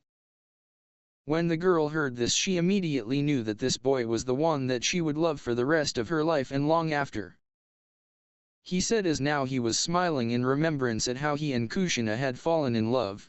Before his expression turned back to serious, and he continued. The boy and girl grew up, and because they each had many enemies, they married in secret, and it wasn't long after that they found out that they would be having a child, and they couldn't be happier. He paused here, remembered the night that Naruto was born. But unfortunately it was not to last. As the night that she went into labor, the seal that held the demon at bay weakened enough that it broke free, and it attacked the closest thing it could see. That being the village they had grown up in. The boy, now a man, who had become the leader of the village, saw only one way to stop the beast. Could not ask another family to sacrifice their child if he was unable to do the same, and so it was despite his dying wife's pleas that he took his newborn son and sealed the beast into him, sacrificing his life to do so. He died that night holding both his wife and child, leaving behind a very simple wish. Minato paused when he heard a sniff from behind him and looked to see both Kushina and Konan wiping tears from their eyes, and sweat dropped. Turning back to the now captivated audience, he continued. That wish was for his son to be seen as a hero that would be loved and respected. But the people of the village, having little to no knowledge about the sealing arts and unable to tell the difference between a scroll and the kunao sealed within, spat upon their leader's final wish and saw fit to make the boy their personal punching bag. The man's predecessor, who had grown old, took up the mantle as the village's leader once again and tried his best to make sure that the boy could have a normal life. He did so by making a law to prevent anyone but the older generation from knowing what he held until the boy was ready to know about what he held, and who he trusted to know about it. Minato finished as he now turned to glare at every one of the civilians on the council, making them start to sweat. That boy and girl were me, Minato Namikaze, and my wife Kushina Uzumaki, he yelled at them, causing them to gasp. That son was Naruto Uzumaki. Our son, he yelled again, causing many more gasps to be heard throughout the room. He stepped back to allow Kushina the room's attention, and she did not look happy when they caught sight of her. All I have to say is that you are all very lucky that I am dead, because if I wasn't, I would be in that council room right now killing each and every one of you, she said, raising her fist threateningly and causing many to faint at the threat. She stepped back to allow Minato to speak again. We have viewed our son's memories and we are absolutely disgusted by how you and everyone in the village has treated him. The only good thing that happened was him being taken out of the village and meeting the ones behind me, whose names are Yahiko and Konan Hurricane, who have adopted him and had been up until now training him in the ninja arts, and let me tell you all, you have lost a prodigy in the making.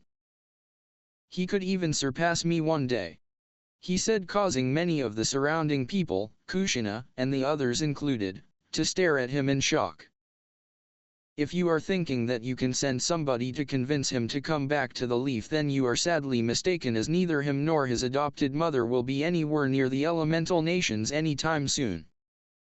You'll notice I said only he and his mother, because Yahiko was recently killed on a mission to stop the war in the Rain Village, and Naruto was on that mission. It was his first as a shinobi, and it was because of seeing the one that had become his father killed in front of him, that he lost control of the fox, he said, causing many more gasps to be heard. Many of the shinobi in the room knew that if Naruto had almost broken the seal, then that means that he had gone mad with grief and lost the will to live, and the seal that Minato used was powered by that will. Their eyes widened at what could have happened had Minato not sealed a portion of his chakra into the seal. But if I were you, I would worry about how you are going to save face to the other villages, because by the time this message ends, every village on the continent will know what you have done to my family, your allies included, and they will most likely cut all ties to you, he said as he waved his hand, and several more orbs were made, and through them they could see every allied and enemy village, their streets packed full of people, all looking up at the orb that was in their village square. If you're wondering what the other orbs are doing in the other villages, they are playing all of Naruto's memories, including how his own village treated him.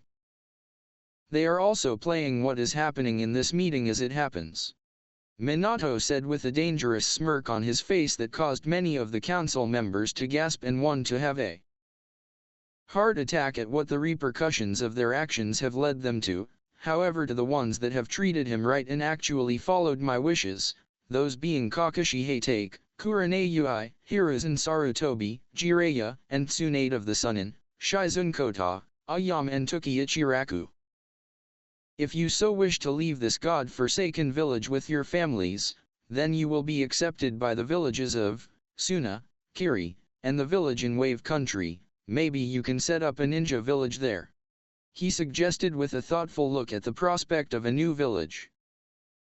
When he looked back, he gained a mischievous grin, and just to let you all know, this is being played not only in the council chambers but also in the village square, so everyone knows what secrets have been kept from them, be it for their own good or for foolish reasons, he said, sending another look at the civilians. Well, would have if they were still in their seats, but they were all lying on the floor, either due to heart attacks or fainting from shock. He didn't know and didn't particularly care.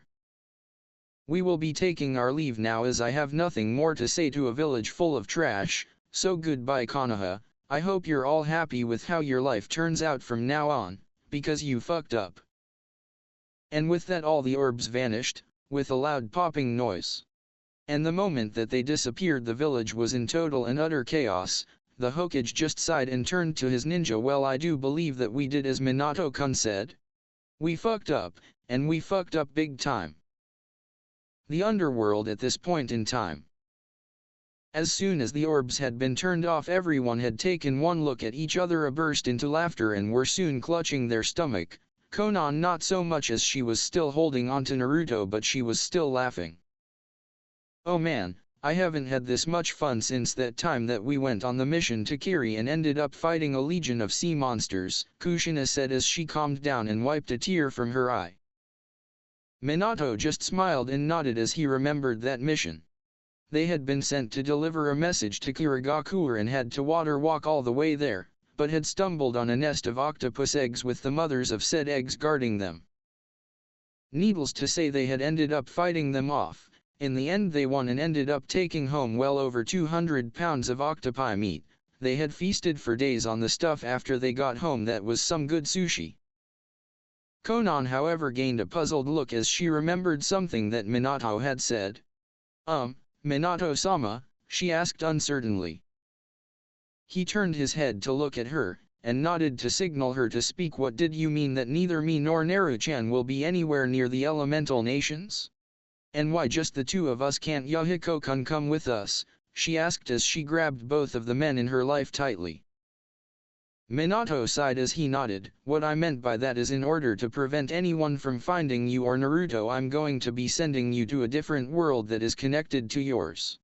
He said, unfortunately I can only send one soul to be with Naruto, and I believe that he needs a mother's love more than that of father's at the moment. He said sadly, causing Konan to look down. I would send him with you if I could, but I can't, he said, it's just how things work down here. He finished as she nodded understanding. Then could I view what happened after Hanzo killed me? I would like to see what happened to Sachi-kun, to make him like this. She said as she looked down onto the one in her arms, the one she had come to love as her own. He looked so exhausted and saddened. Even in his sleep she could tell that it would take some time for him to recover.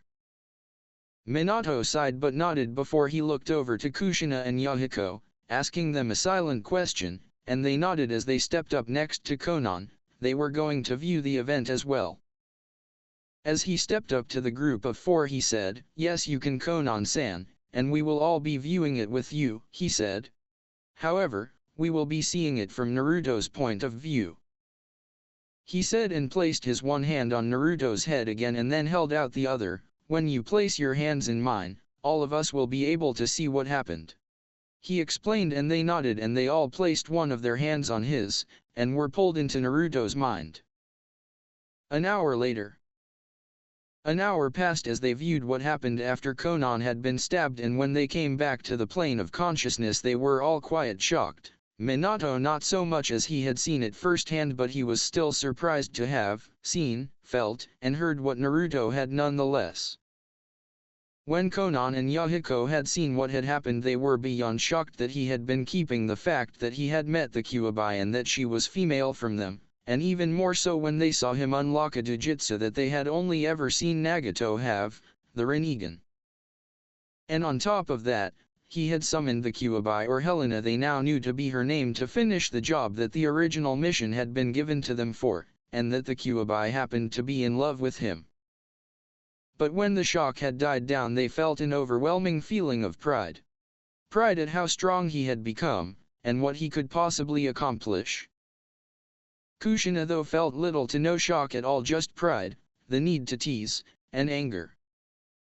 She had known all along that it was all possible for her son to unlock the Rinnegan at some point. It helped to know that your family were descendants of the Sage of Six Paths. And she was really planning on teasing Helena the next time she saw her for admitting to loving Naruto. But overall she was angry for what Hanzo and his troops had done to Naruto, and if they weren't already dead she would go and kill them herself. Minato, although a little shocked, was confused. How on earth had his son gained the sage's eyes? The gods had only blessed one man with all their powers, and those eyes signified such, so it left the ever-present question of how in his mind. His eyes widened in realization as he turned to look at his steaming wife. Was Kushina a descendant of the sage? It just didn't seem possible. Gah. All this thinking is making my head hurt. I'll ask later, but for now I have some things to give Naruto that will help him in his future adventures. He turned to the still shocked couple and cleared his throat to gain their attention. Now that we have seen them, it's time for you to go. Minato said, before he produced 3 scrolls from a pocket inside his jacket. But before you do, I want you to give these to him when he wakes up. Inside them are many of the jutsu I created during my time in the shinobi world, and the ones that I have thought up since then. He said, and he turned to Kushina, who nodded and produced 2 of her own scrolls. Please give these to Naruto-chan when he wakes up. Inside are what's left of the Uzumaki fortune, and several of the jutsu of the Uzumaki clan. And many of my own as well. She said as her eyes started to tear, as this would be the last time that she would see her son in a long while. Minato again stepped up and put his hands to both Naruto's and Konan's foreheads. She felt a little unsteady when he removed them, and had a questioning look to her face.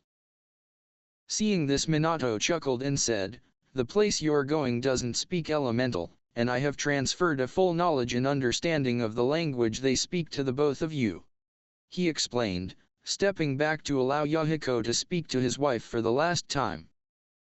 "Konan-chan, I will always love you like I have since the day we met. I just wish that we had more time together, so that we could have made all our dreams come true.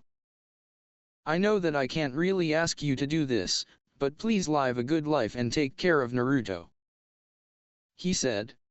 Konan was on the verge of tears as she nodded, "And I will always love you, Yahiko-kun," she said as both husband and wife started to cry.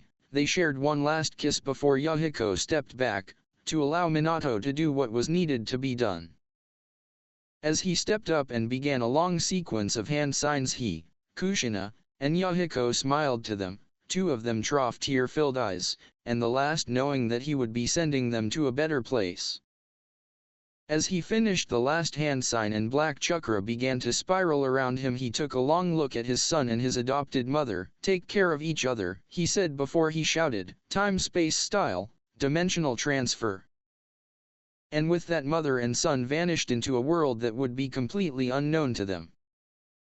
"Where am I? It's so dark," Naruto thought as he stared at the blackness that surrounded him. The last thing he remembered was unleashing a tidal wave of chakra after Hanzo had killed Konan, and then nothing. He thought that he could hear voices talking around him, a woman's sad and desperate voice calling out for him, a man's comforting voice, another's somewhat amused and gentle tone, and finally a sheepish and confused voice were what he could hear. He was able to catch snippets of what they were saying. "Why did you do that? If I hadn't then. Naruto. He's all alone again." "Yes, I am. Please tell me what my," was all that he could really understand. There were several more things that they said, but that was just what he could get before they started to fade. "Where am I?" he thought again as he began to think of all the possibilities. He knew that he wasn't in the waking world anymore, because he was floating in the middle of wherever he was. And he couldn't possibly be sleeping because he would have ended up in his mindscape by now, and this felt nothing like it. His eyes widened in worry and fear. "Is this hell? Is this the punishment I get for doing what I did?" he asked himself. His eyes began to water when images of Yahiko standing in front of him with a kunai stabbed into his heart began to flash through his mind. "I guess that I really do deserve to go to this place after what happened," he thought as he began to sob and wipe away stream of tears. "It's all my fault. If I hadn't pushed Toyu-san and Kaa-san into training me harder, they'd still be alive." His thoughts continued to get darker and more depreciating as he sobbed. "I guess what the villagers said was true. I really am a monster, a demon," Naruto thought. He would have continued this line of thought had a voice in his head not shouted over his thoughts. "Naruto Uzumaki, don't you dare think such thoughts," it said, and he looked up, swiveling his head to see who had spoken. Who's there?" he asked, scarred. The voice chuckled a bit before it spoke again. "I am." "Now what are you doing here?" it asked. Naruto just shook his head. "I don't know. One minute I'm watching Hanzo kill my mother and the next I'm here. Honestly, if this is hell, it's not what I expected it to be like," he thought back. The voice chuckled again. This time he noticed a female tinge to it. "That's what many before you have believed. And no, this is not hell, nor are you dead," it said. "By now, Naruto was starting to get annoyed at talking to nothing. "Okay, where are you? Show yourself," he said out loud, his voice echoing in the emptiness of the black void he was in. The voice giggled again. "Very well then," it said, and the space in front of him began to distort before a shapeless mass began to form, and then change into something else. It took the shape of a pale-skinned, silver-eyed girl who had jet black hair that was waving with no wind, almost like there was a breeze that couldn't be felt. Naruto was wide-eyed in surprise as this happened. "Who are you?" he stuttered out as he took in what had just happened. The girl just giggled again. "Oh, no one important, I'm just one of your father's messengers," she said, and his eyes went from showing surprise and now held confusion. "You know who my father is?" he asked. She nodded with a small smile. "Could you please tell me who he is?" Naruto asked as he looked at her almost pleadingly now. Seeing her lord's son having such a desperate face, the girl was thinking that he really must have had a hard life to be this anxious to know who the man in question was. "I am sorry, Naruto, but I can't tell you who he is," she said, causing him to look down at the prospect of having another opportunity to know who his father was slip through his fingers. "And why can't you?" he asked, confused as to why everyone he met that knew of the man refused to tell him anything about him. She sighed and explained, "The reason is that he ordered me not to tell you," she said, causing him to look up. "It's not that he doesn't want you to know, because trust me, he does. It's just that he wants you to be ready, meaning both mentally stable and physically strong enough to learn who he is," she said. After she had explained the reasons, Naruto was thinking, "How am I not ready? I've been training my ass off for 3 years now, so how am I not?" he thought, clenching his fists to stop them from shaking. "But now we're on one of the topics of what I came to tell you," she said, making Naruto raise a brow. "Your father sent me to tell you why we can't tell you right now, why he left you in the Leaf Village instead of taking you with him, what happened after you passed out, and what will be happening from here," she explained, causing him to nod. And so she explained how Naruto couldn't know of his father until he was ready was because he was a powerful god that was from a world that was connected to his. Why he left him in the Leaf Village was because of the fact that the other gods, who he learned were 12 major ones in total, had decided to seal off the gate connecting the dimensions. And that had he had the chance, he would have taken him from that world and taken him to a special camp that all the children of the gods eventually wind up in, where he would have grown up with people his age and not have been abused like he had been, and would have been trained to fight different types of creatures that hunt the children of the gods, or demigods as was the official term. She explained about how when Naruto sent that pulse of chakra, it had caused the seal over the realms to weaken enough for his father to feel it and see what had caused it, had come to the scene just after Konan had been killed, and watched everything. And that when he passed out he had viewed his memories, taken him Konan's and Yahiko's bodies to the Underworld and restored life to them, but she said it in a way that he wouldn't be able to make the connection to his father. And how his father, his real mother and his adopted parents had threatened Konoha, and offered leniency to the ones that treated him right. She also explained that there were 3 gods that were the bosses, I guess you could call them at that, and how after a devastating war they had sworn to never have kids again. She said they had sworn on something called the River Styx, one of the most powerful binding rituals ever created. And that vow had only been broken once by the one he learned was called Zeus, god of the sky. And by breaking that vow, his daughter, who Naruto learned was named Thalia, was doomed to being hunted by the worst monsters there were.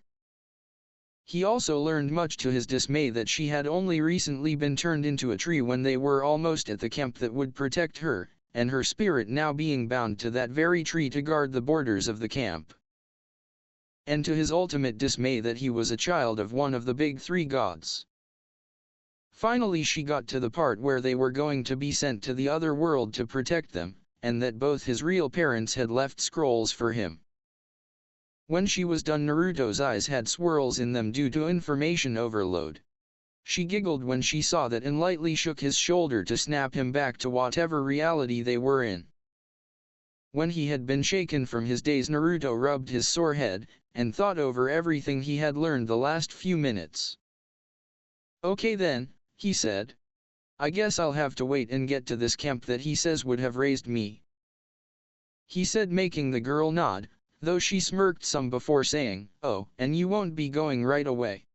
This drew a confused look from Naruto. "Why?" "Because if what you say is right, then I should head there as soon as I can," he said, not understanding why he had to wait. "Normally this would be true since because you're the child of one of the big three gods, more than the average number of monsters would go after you."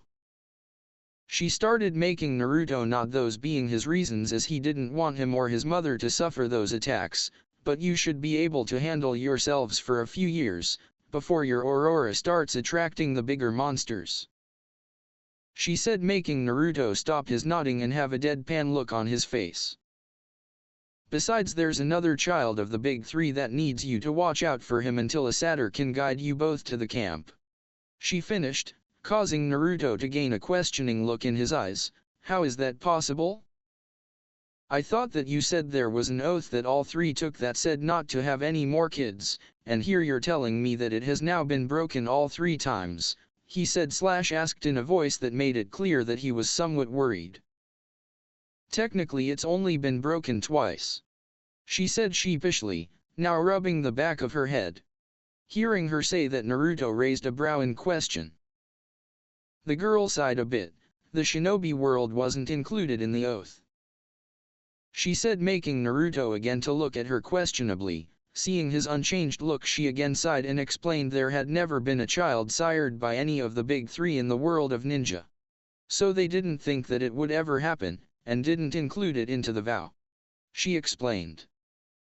"Even though it wasn't, your father, as soon as he found out your mother was pregnant, began to look for ways to make sure that the other two didn't find out, and lo and behold, when he found that they hadn't included your world, he was so relieved that you wouldn't be put to death that he granted our mother the title of his second wife," she said, and seeing Naruto looking at her with a WTF look, she giggled. "Trust me, Naruto, he treats both of his wives like equals.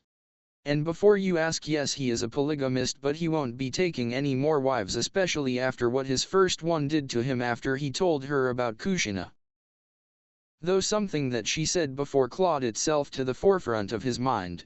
"What did you mean that I have to look out for the big three child?" he asked. The girl just shrugged.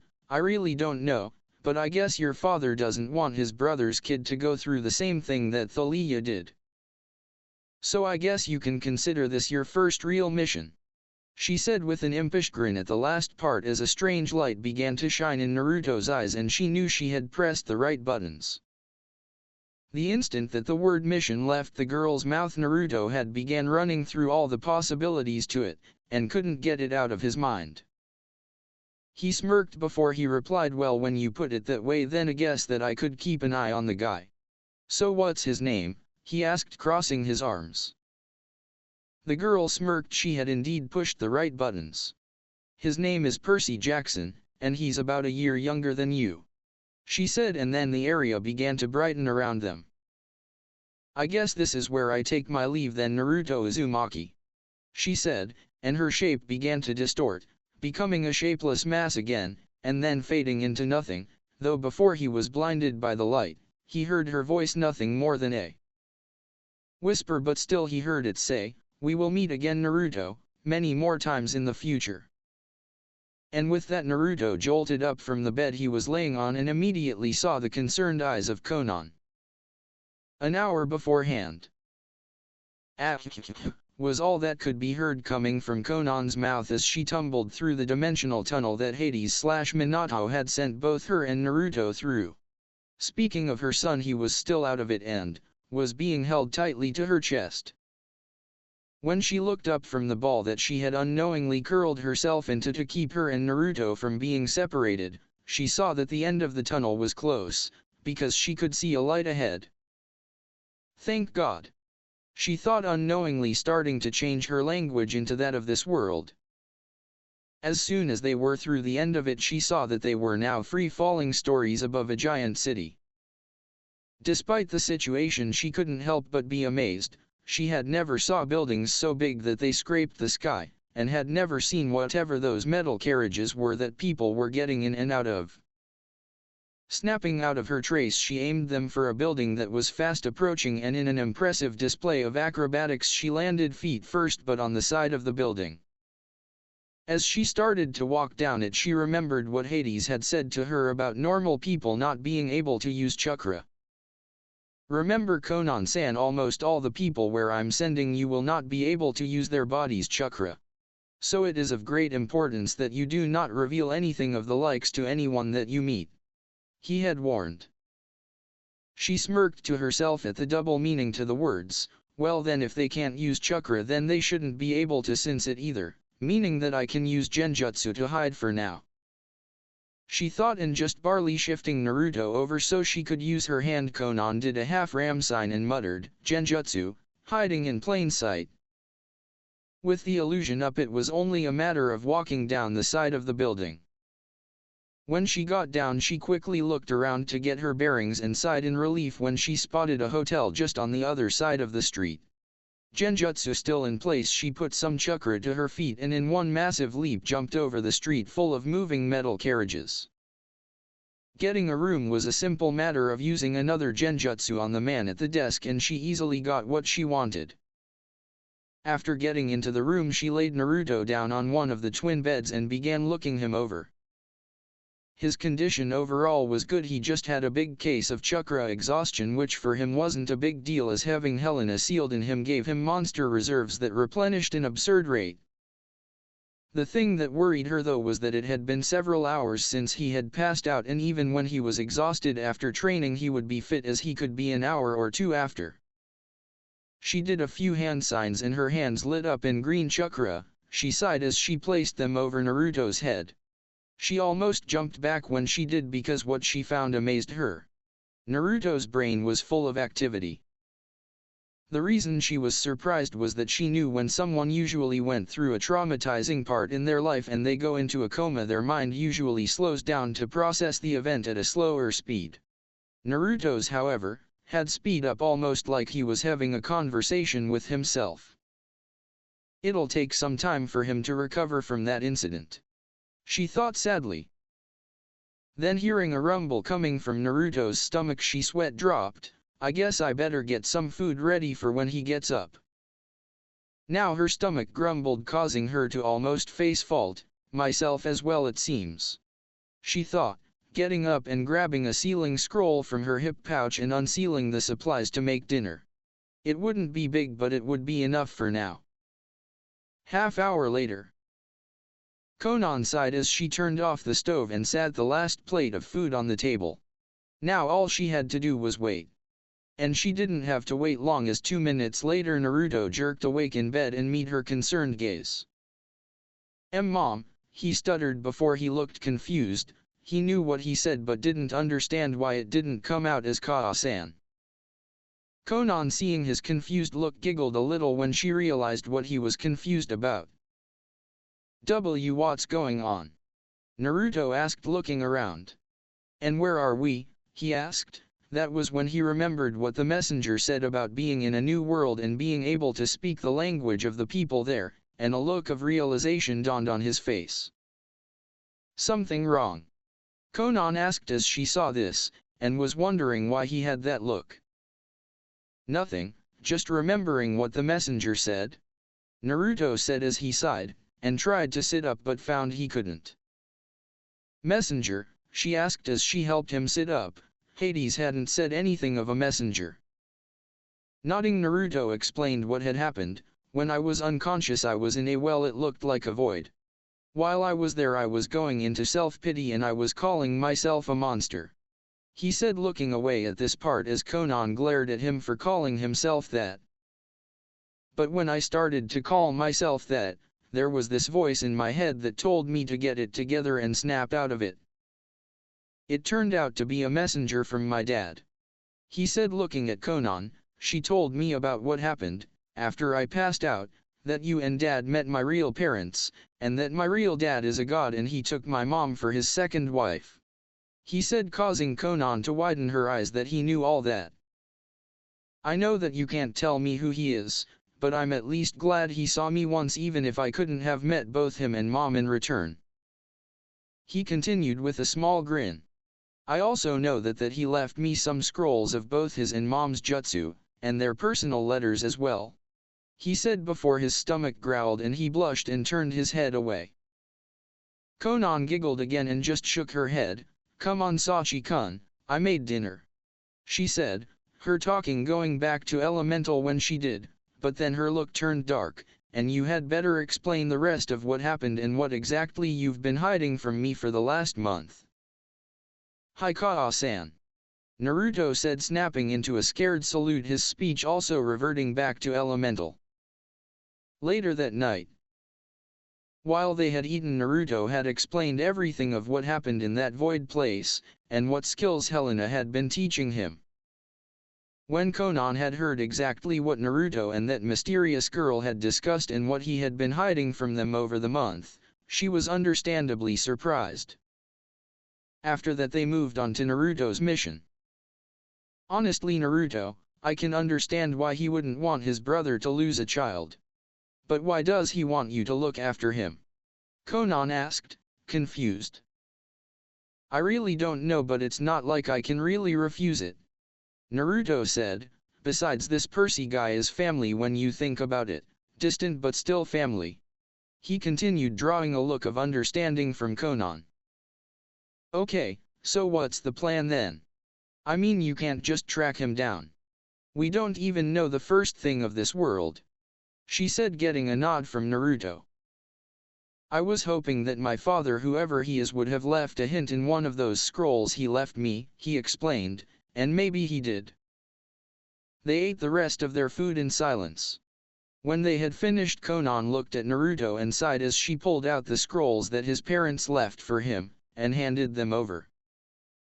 Naruto nodded his thanks as he looked them over. They looked like regular scrolls, but two had the Uzumaki swirl on the side, and the others had a strange-looking helmet on their sides. He just shrugged the helmet off as he picked up one of the two Uzumaki scrolls. When he tried to open it, though, it wouldn't budge. He looked up to Konan for an explanation as to why it wouldn't open, just to see her holding back a giggle. Ha ha, laugh it up, Kaa-san, he said, still trying to open it. Actually, Naru-chan, the way you're trying to open the scroll is wrong, Konan said as she tried not to laugh. Her statement drew a confused look from Naruto. What do you mean? He asked, confused. Konan sighed as she took out a scroll with a blood seal on it that she had packed before that mission and began to explain. This, Naruto, she said, pointing to the seal, is called a blood seal. It's used mostly by clans to make sure that their enemies can't get their techniques, so it can't be opened by just anybody. It has to be a family member. You open it by swiping some of your blood onto the seal, she explained, and then showed him what to do by biting her thumb and wiping the blood on the seal. Naruto nodded and copied her actions. The next thing that happened was that the scroll fell open in his hands with 3 seals on it. Though what fell out of the blood seal was a note. Picking it up, Naruto read what was on it.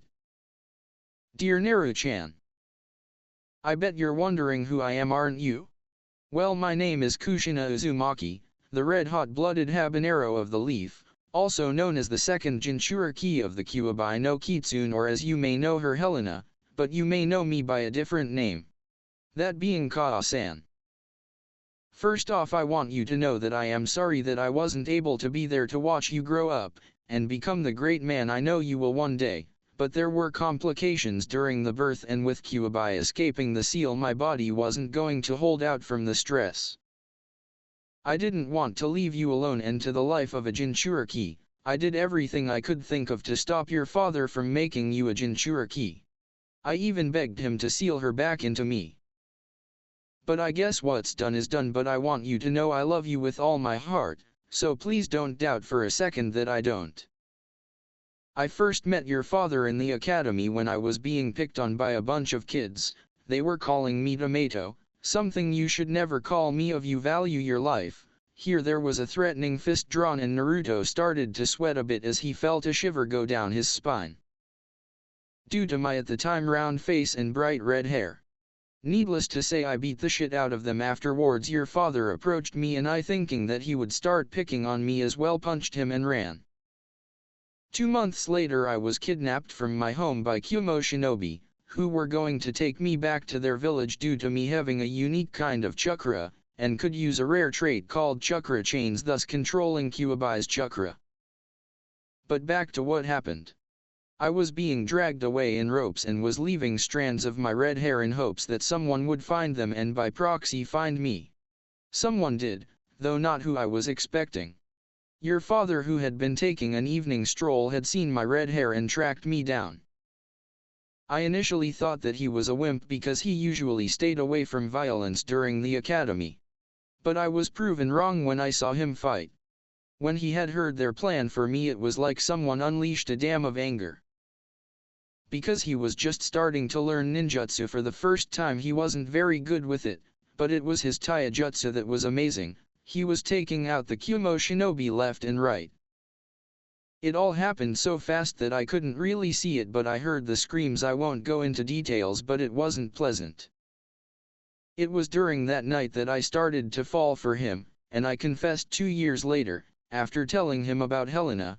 I was so afraid that he would start to hate me and call me names, but he didn't. All he did was embrace me and tell me that he knew the difference between a kunao and a scroll.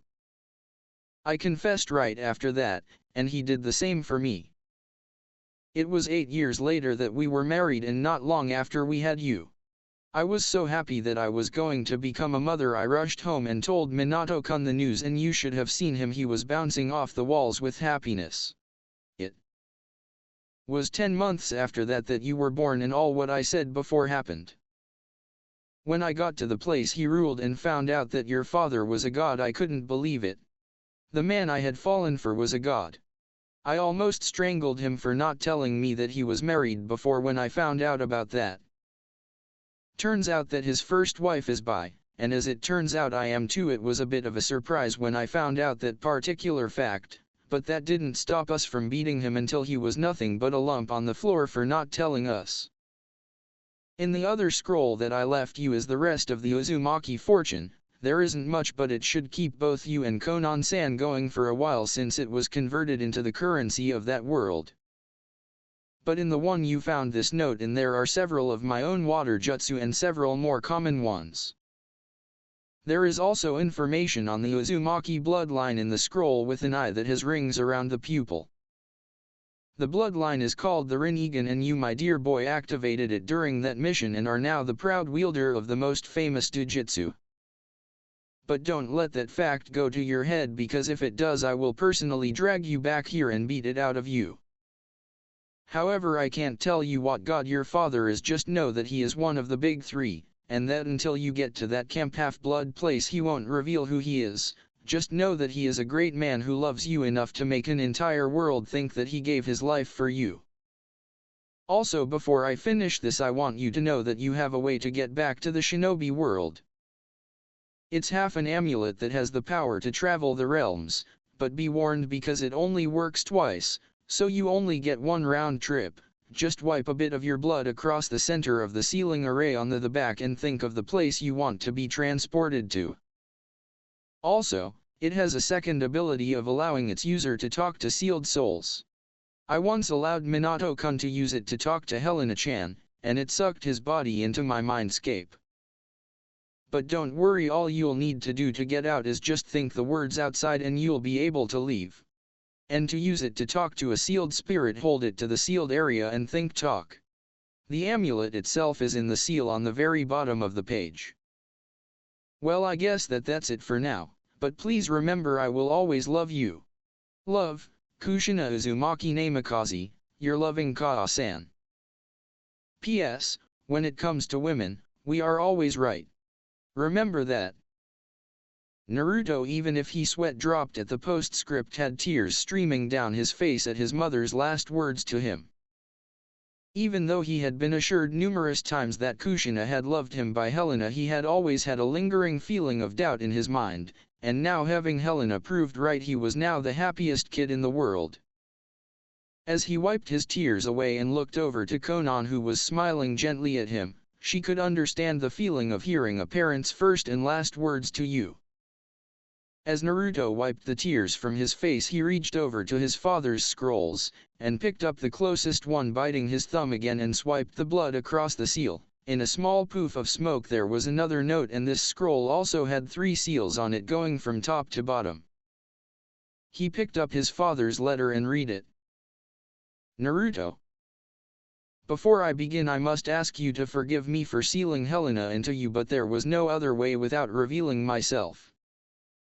If you're wondering who I am, I can't tell you my real name. However, I can tell you the name of the human form I was in during my time in Konoha. It was Minato Namikaze, the yellow flash of the leaf. Once again I must ask for your forgiveness. I had no other choice. I couldn't seal Kyuubi into your mother because it would have upset the balance of the worlds, and I couldn't ask another family to sacrifice their child if I couldn't do the same. I'm extremely sorry for what the Leaf Village has done to you for my actions on that night, and can never fully express how sorry I am. I'm sure your mother explained how we met and all that, so I won't go into it, but I must say I have had many regrets in my long life, and one of the few things I will never regret is falling in love with Kushina and creating you. But what I do regret is not being able to take you with me and letting you be raised in Kemp Half-Blood, but the other gods decided to seal the realm away, preventing my being able to go back to claim you. Inside the other scrolls are many of the jutsu I have created, as well as the means for you to learn them. I have given you a magic item as well, but it won't unlock until you enter the camp, but I figured you might want to know. I have also included, since you have unlocked the Rinnegan and since can thus sign numerous summoning contracts, several contracts that I think would be useful to you. Be warned though, many of them, such as the dragons, can be very temperamental, so be careful in how you greet each of the clan leaders. The ones I have given you that are sealed into this scroll include the Dragon Clan, the Basilisk, the Eagles, the Sharks, the Hellhounds of the Underworld, and finally the Polar Bear Clan. I expect you to go back to the shinobi world at some point to get the Toad contract from my sensei Jiraiya. He's also your godfather. Just so you know, he really wanted to be in your life but couldn't due to the civilian council threatening both him and Tsunade with your life, so they would stay away from you, so please don't hate them. The reason for the Toads is that with their use of senjutsu makes them one of, if not the strongest summoning clan, with the foxes and dragons coming in the respective places of second and third. The last of the scrolls contains the small fortune I made during my time in the Leaf. It's not much, but it should hold you and Konan-san for a while, and like your mother's, it was converted into this world's currency.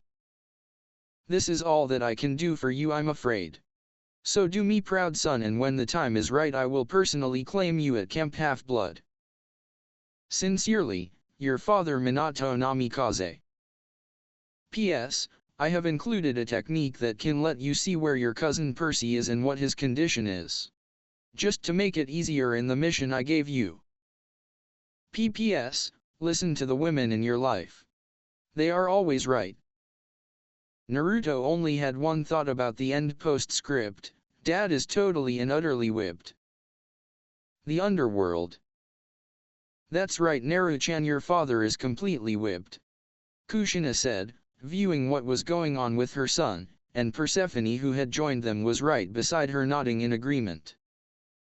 Hades, however, was in a corner in the fetal position, rocking back and forth, crying waterfall tears, and he was muttering quietly, "All that freedom I had, it was so good. Why did I have to get married?" "What was that?" the two women asked. Apparently he hadn't been quiet enough. "Nothing," he said as he continued to rock himself in his corner. "Good," they both said, and went back to watching Naruto.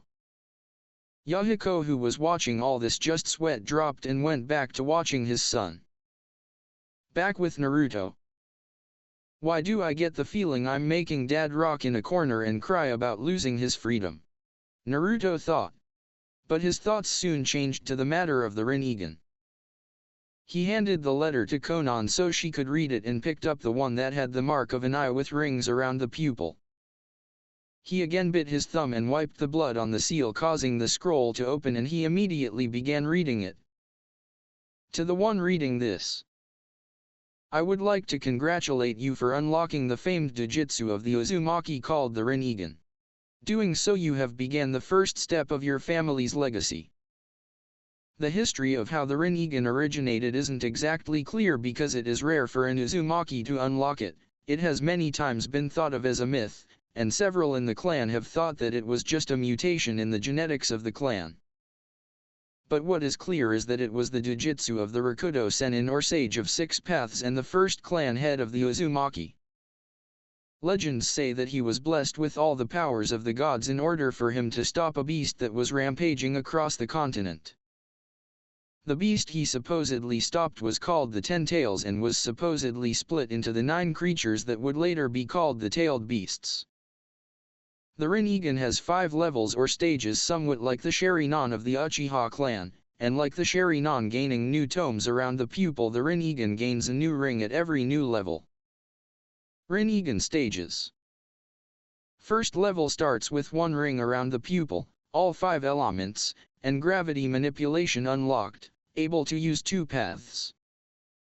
The Deva path, which is the ability to be able to use gravity ninjutsu, and the animal path, which grants the ability to summon any number of animal, thus the user can also sign any number of summoning contracts. The user in all the paths can also make metallic rods made of chakra, or as they are known, chakra rods. Second level gains a 2nd ring around the pupil. The ability of connected eyesight is unlocked, meaning all the paths share linked vision with the user. 2 more paths are unlocked. Ashura, the ability to summon mechanized body armor to augment itself, and the human, the ability to read someone's mind as well as remove the soul from the body. 3rd level, the Rinnegan turns blue and gains a 3rd ring around the pupil. The final 2 paths of pain are unlocked, those being the Preto, which grants the user the ability to absorb any amount of chakra in any form, ninjutsu included. And the Naruto path, which grants the user 2 abilities to raise the dead called restoration by using the King of Hell, and the power of interrogation using the same means. 4th level, the final ring forms on the outermost edge of the eye and begins to glow slightly. The unlocking of the 4th level grants the user a slightly advanced healing ability. This also grants the other paths the ability to summon the outer path, which is the user's main body. 5th and final level, this is the most powerful level that one with the Rinnegan can achieve. When reached, the appearance of the Rinnegan and its user changes drastically. The Rinnegan turns a bright gold in color, and the rings around the eyes become blue. The user, when using the Rinnegan, gains horns made from solidified chakra on their head and tome-like seals just below their neck. This level also greatly enhances the path's abilities as well, though how much remains to be seen. Many claim that this is similar to the Mangekyo Chiron, as it is unclear as to how one can achieve it, and the only one who has was again the Rakudo Sennin. This level also grants the user and whomever he/she so chooses eternal youth. And it would normally take years, decades even to reach any one of the levels past the first. Signed, Takeshi Uzumaki, 8th clan head of the Uzumaki. Naruto's eyes could have been rolling on the floor by now, because with every word he took in they had gotten steadily wider. My Jujutsu is that powerful? Oh man, if the village knew about this then they'd shit themselves, he thought, a smirk forming on his face. Oh well, they had their chance. He thought a little darkly. Just as he was about to reach for the last of his mother's scrolls, he yawned, causing Konan to look up from Minato's letter, and then look at the time. She raised a brow at seeing that it was past midnight and put the scroll down as she got up. All right Naruto, it's time for bed, she said, causing Naruto to look at her surprised. But I wanted to read the rest of the scrolls, he whined. No buts, you've had a rough day and you can finish them tomorrow, Konan said, causing him to look down. Yes Kaa-san, he muttered, going to go change into his night clothes. 4 years later. It had been 4 years since Naruto and Konan arrived in this new world, and they had adjusted quite well. Despite having not known what cars, computers, or things like that were, Konan had started to study up on them, and after some trial and error she had gotten a driver's license, a computer, and cell phone for each of them. And a small apartment. The apartment wasn't that big, but it held 2 bedrooms, a bath, a small kitchen, and other suitable appliances. The money that Minato and Kushina gave them hadn't lasted long, and it was mostly used in buying the apartment and what they needed for it. So Konan had found a job in a place called Grand Central Station selling candy in a shop called Sweet on America. It was through this that they discovered Naruto's sweet tooth the first day that she had brought home a bag of free samples. It was also through this that she had met the target's mother, Sally Jackson. She was a beautiful woman of the age of 30, had brown hair and eyes that changed colors depending on her mood. They had also found out that Naruto had a knack for gambling, because the first time Konan had played poker with him, she had been utterly defeated, and then again and again, one loss after another. They had even gone to a casino once and taken home a good portion of what was inside the safe. So it goes without saying that they were pretty secure financially. The training that Naruto had been doing since arriving had been worse than it was before, and the worst part is that he was doing it to himself. Konan, being busy with work most of the time, could only train him on her days off and her vacation days, so he had taken the liberty to train himself. He had increased his gravity seals to 4 times what normal gravity was, and was now starting to lift boulders while he had them on. The chakra control exercises had to be redone because when he had activated the Rinnegan, his reserves had become even more monstrous than they were already. The elemental exercises had been going well. His wind, fire, and lightning affinities were stronger than ever, while his water, earth, and gravity manipulation were following close behind. He had learned the Raise-Non, and several others of the ninjutsu his parents had left him. He was working on getting the Hiraishin down and could use it to some extent, but not to the level Minato could in the elemental nations, and for some reason his version of it flashed black with flickers of red. The path training was a little better than the Hiraishin. It was a miracle that through sheer will and the mass spanning of shadow clones that he had gotten his Rinnegan to level 2, so he was able to use the Deva, animal, Asura, and the human paths. He was good in their use and was getting better with each passing day. He had also found something in the Rinnegan scroll that greatly intrigued and disturbed him at the same time. It had said that one could separate the path's abilities to different bodies, while the main body could still use them on its own. Though that was the part that was intriguing, the disturbing part was that it also said that one could use dead bodies for the technique as well, and that at least 2 of them had to be such if he were to do that. Naruto, after some convincing on Konan's part, had decided to use Yahiko's and Nagato's bodies as the Deva and animal paths, while the rest were blood clones. It took some getting used to, and he normally kept the 2 bodies in a scroll sealed inside his arm. The linked vision also took some getting used to, especially with all the headaches he had until he did. As for Naruto's schooling, he had been attending Yansei Academy for the last few years. He was a few months older than the rest of his class due to having just turned 8 when he started there. He was also the mystery student of the class, as he wore a mask over the lower part of his face. To prevent questions, he claimed to have a bad scar across it and didn't want to show it. He was also late by 20 minutes to each class. When asked why, he usually had a bad and unbelievable lie, and would then proceed to take his seat and pull out a bright orange book, but it was his personality that had everyone confused. Sometimes he would act clueless and hyperactive, but other times he would be calm, collected, and downright lazy. Yet despite all this he still got decent grades. They weren't the best, but hey, whose is these days? All this combined with the mystery that was his face, Naruto had quickly become that class the school heartthrob. While most guys were jealous of him, for Naruto himself it was an absolute nightmare. The girls of the school would oftentimes try to ask him out, try to pull his mask down when they were on the bus, and one time he had even caught a few of them trying to follow him into the showers after gym class. It was the start of another school year at Yancey and he was sure it would be just as nightmarish as ever, when he started to feel a very high chakra signature. He and Konan had found that while chakra existed in this world it was mostly used by demigods and half the time they didn't know that they were using it. But this chakra felt big, almost as high as his own was before it had been increased by the Rinnegan, and the weird thing is it felt like it was flowing like water. Thinking that it might be his charge, Naruto decided to take a detour into the restroom, and locked himself in one of the stalls.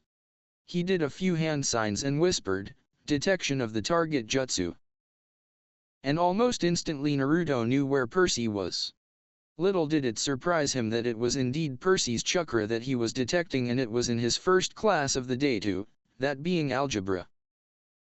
Though he also felt a foul chakra coming from there as well. Looking further with the jutsu he saw that it was the teacher of the class, a new one, Mrs. Dodds, if he was right, and if he was right then Mrs. Dodds was a monster, a high-level monster as well, so not only do I get to meet Percy today but I'll end up meeting my first monster too, he thought before he smirked. It's been a while since I played a prank, let's see if I still got it. 20 minutes later. Nancy Bobofit, the voice of Mrs. Dodds, called, getting a girl with red curly hair to raise her hand and say, "Here." Grover Underwood, she called with a little disdain. And she got a reply from the scrawny kid with curly brown hair. Percy Jackson, the teacher called again with an almost venomous voice, causing said boy to look up from his desk and call out, "Here." She glared at the boy a bit before turning back to her list. "Naruto Uzumaki," she called out, making the room go deathly silence as there was no answer. "Naruto Uzumaki," she said again, a bit more forced this time. Now the class was starting to whisper among themselves, "He's late again." And on the first day, one student asked behind Percy, drawing his attention, "Well, what do you expect? Ever since he's come here he's late for every class but one." Another said, making Percy listen in curiosity, "Wonder what excuse he'll come up with this time?" "You think it'll be the one where the black cat got in his path and he had to take the long way around?" the first kid asked, making the other snort. "No, I think it'll be the one where he had to help the old lady with her bags," he said, causing Percy to just look dumbfounded. Just who is this guy? And why do people keep talking like this has happened every day for the last 4 years, he thought to himself. He turned to the person sitting next to him, a girl, and whispered to her, "Just who is this Naruto Uzumaki guy?" he asked, causing the girl to look at him a bit before she gained a dreamy look. "Only the most mysterious guy in this school. He wears this mask claiming to have a scar on his face he doesn't want people to see. And is always 20 minutes late to every class except for Greek mythology for some reason. Every time he's asked why he's late he just shrugs his shoulders and tells a really lame lie, but the teachers don't press the matter anymore," she said before snapping out of her funk and turning back to the front of the room.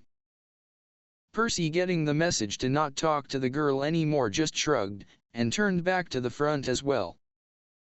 Just as the lesson was about to start, the door opened, causing everyone to look over at it, and who everyone saw walk in was a tall, spiky, blonde-haired, blue-eyed kid, who had a mask on the lower part of his face. He also had his hair down to his neck and looked a little lazy. "And just who are you?"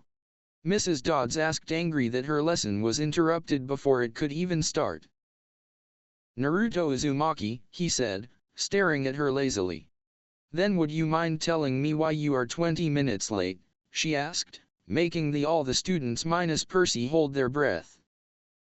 "I ran into a nice old lady who had trouble with her bags, and being the nice person I am, I just had to help her with them, and then as I was walking from there a black cat crossed my path and I had to take the long way around," he said, causing the two boys who had bet on which of the two he would use jaws to drop and hit the desk.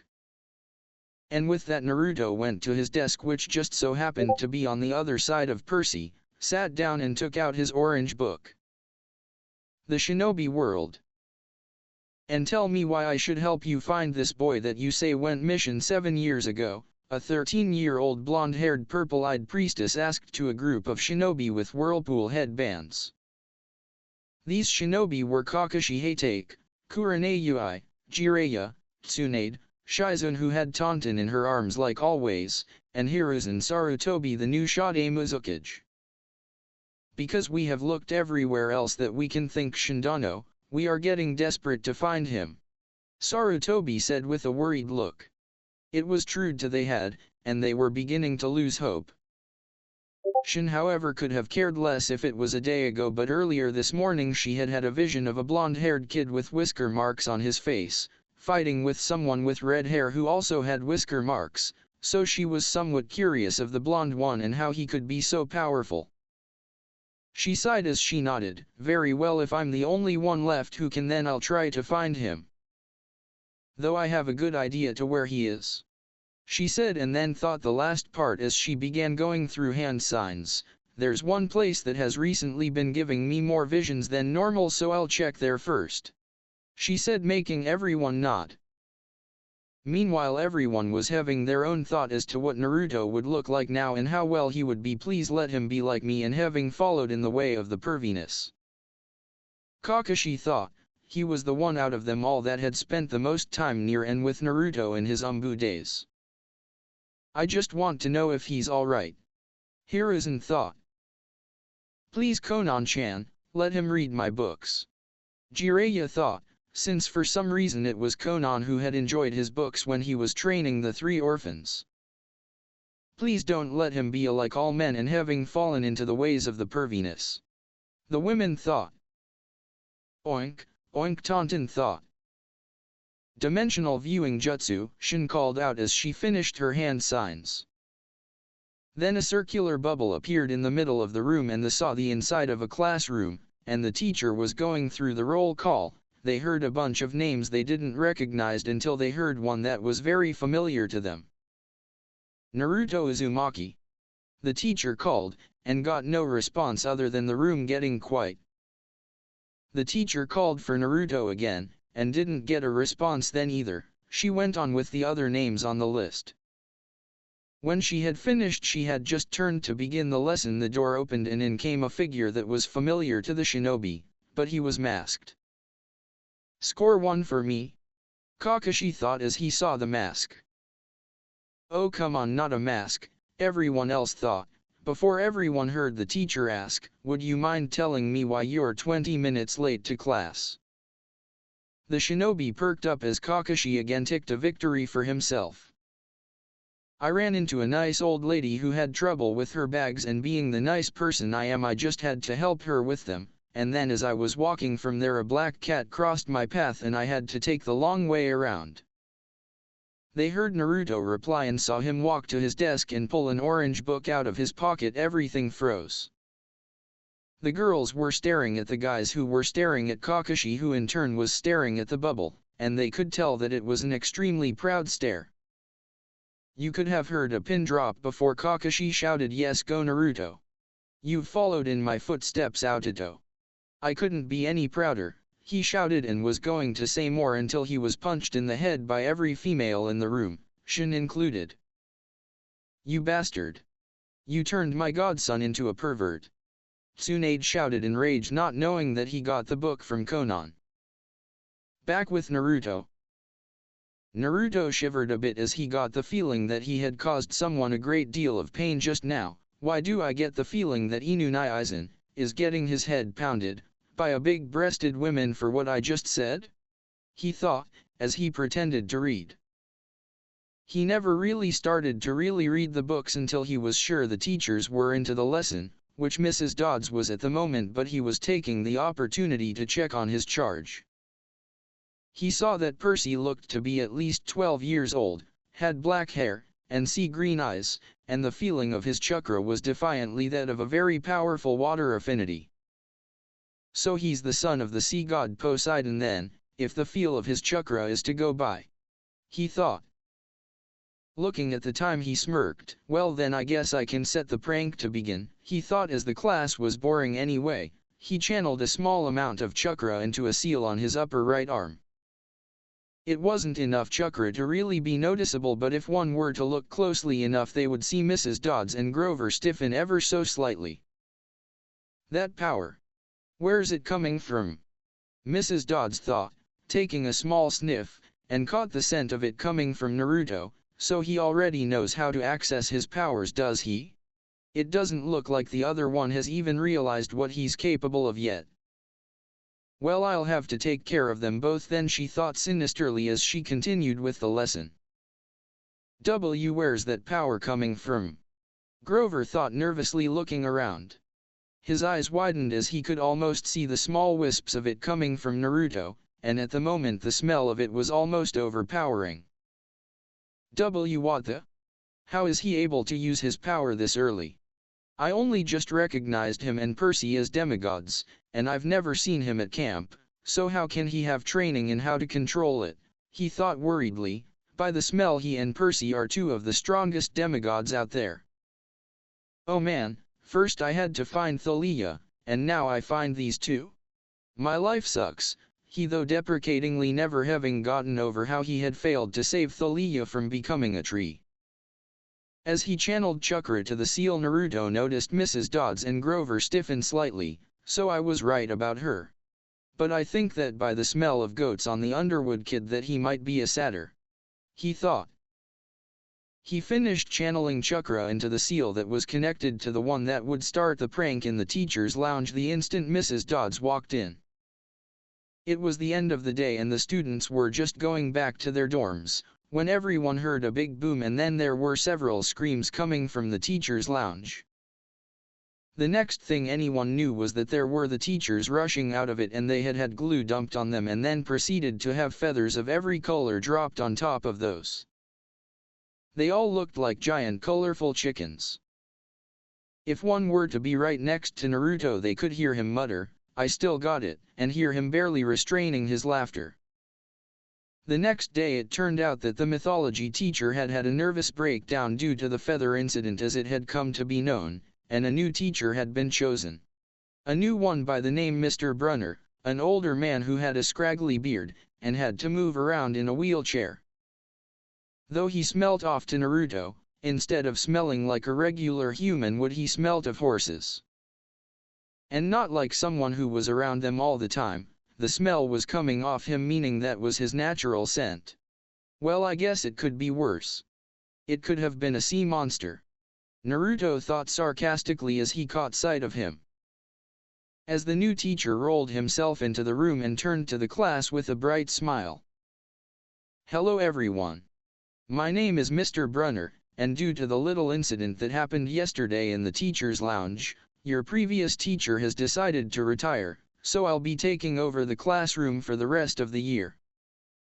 He said as his eyes roamed around the room, mostly over Naruto and Percy, before he discreetly turned to Grover, who nodded when he saw the look he was being sent. So these are the two the Grover told me about. Naruto Uzumaki Hurricane, wonder why he has two last names? And Percy Jackson. Brunner thought, before he cleared his throat, drawing back some the attention that had started to wonder. Now as I don't know any of you, I would like for you all when I call your names to stand and tell me about yourselves. He said, and started calling names. They were all the same with some variants to their dreams and what they liked, but it was mostly to grow up and either become rich and famous or raise a family. However, when he reached Naruto's name everything became deathly still. Naruto Uzumaki Hurricane. But before you begin, why are you wearing a mask? Brunner asked with a raised brow. Naruto sighed and just shrugged. Honestly sir, I've got a bad scare across my face and I don't want to show it anyone. He said, making Brunner nod, before he stood up to begin his introduction. My name is Naruto Uzumaki Hurricane. Knowing anything else about me wouldn't help you understand me. Because I have gone through pain like no other time and time again, so you wouldn't understand what my life has been like, and even if you did go through my pain you still wouldn't understand me. Because everyone deals with pain differently. So there is no way you'd be able to understand it and still be sane. I guess my dream would be to make my fathers proud of me, whoever one of them may be. He finished with a pointed look to Brunner that clearly said, I know I'm a demigod. With that he sat down and brought his orange Ika book out and ignored everything else. After Naruto's introduction everything was quiet, many of the male students in the class had questions running through their heads wondering just what he meant by that, while the girls had hearts in their eyes at his way of introducing himself. To them it added the hurting warrior thing to his mysteriousness. Okay, I was not expecting that. But what could have he gone through to cause such a dark outlook on life? And how in the 9 levels of hell does he know? Brunner thought somewhat panicked at the end. That look, it's the same one I have sometimes. He's gone through a hard life. Percy thought, deciding that he had to get to know this kid. Grover's thoughts were unreadable to anyone. After class Naruto and Grover stayed behind, the latter looking a little nervous at the former. Brunner, seeing that he still had some students left, smiled. Ah, what could I do for you two? He asked, playing clueless.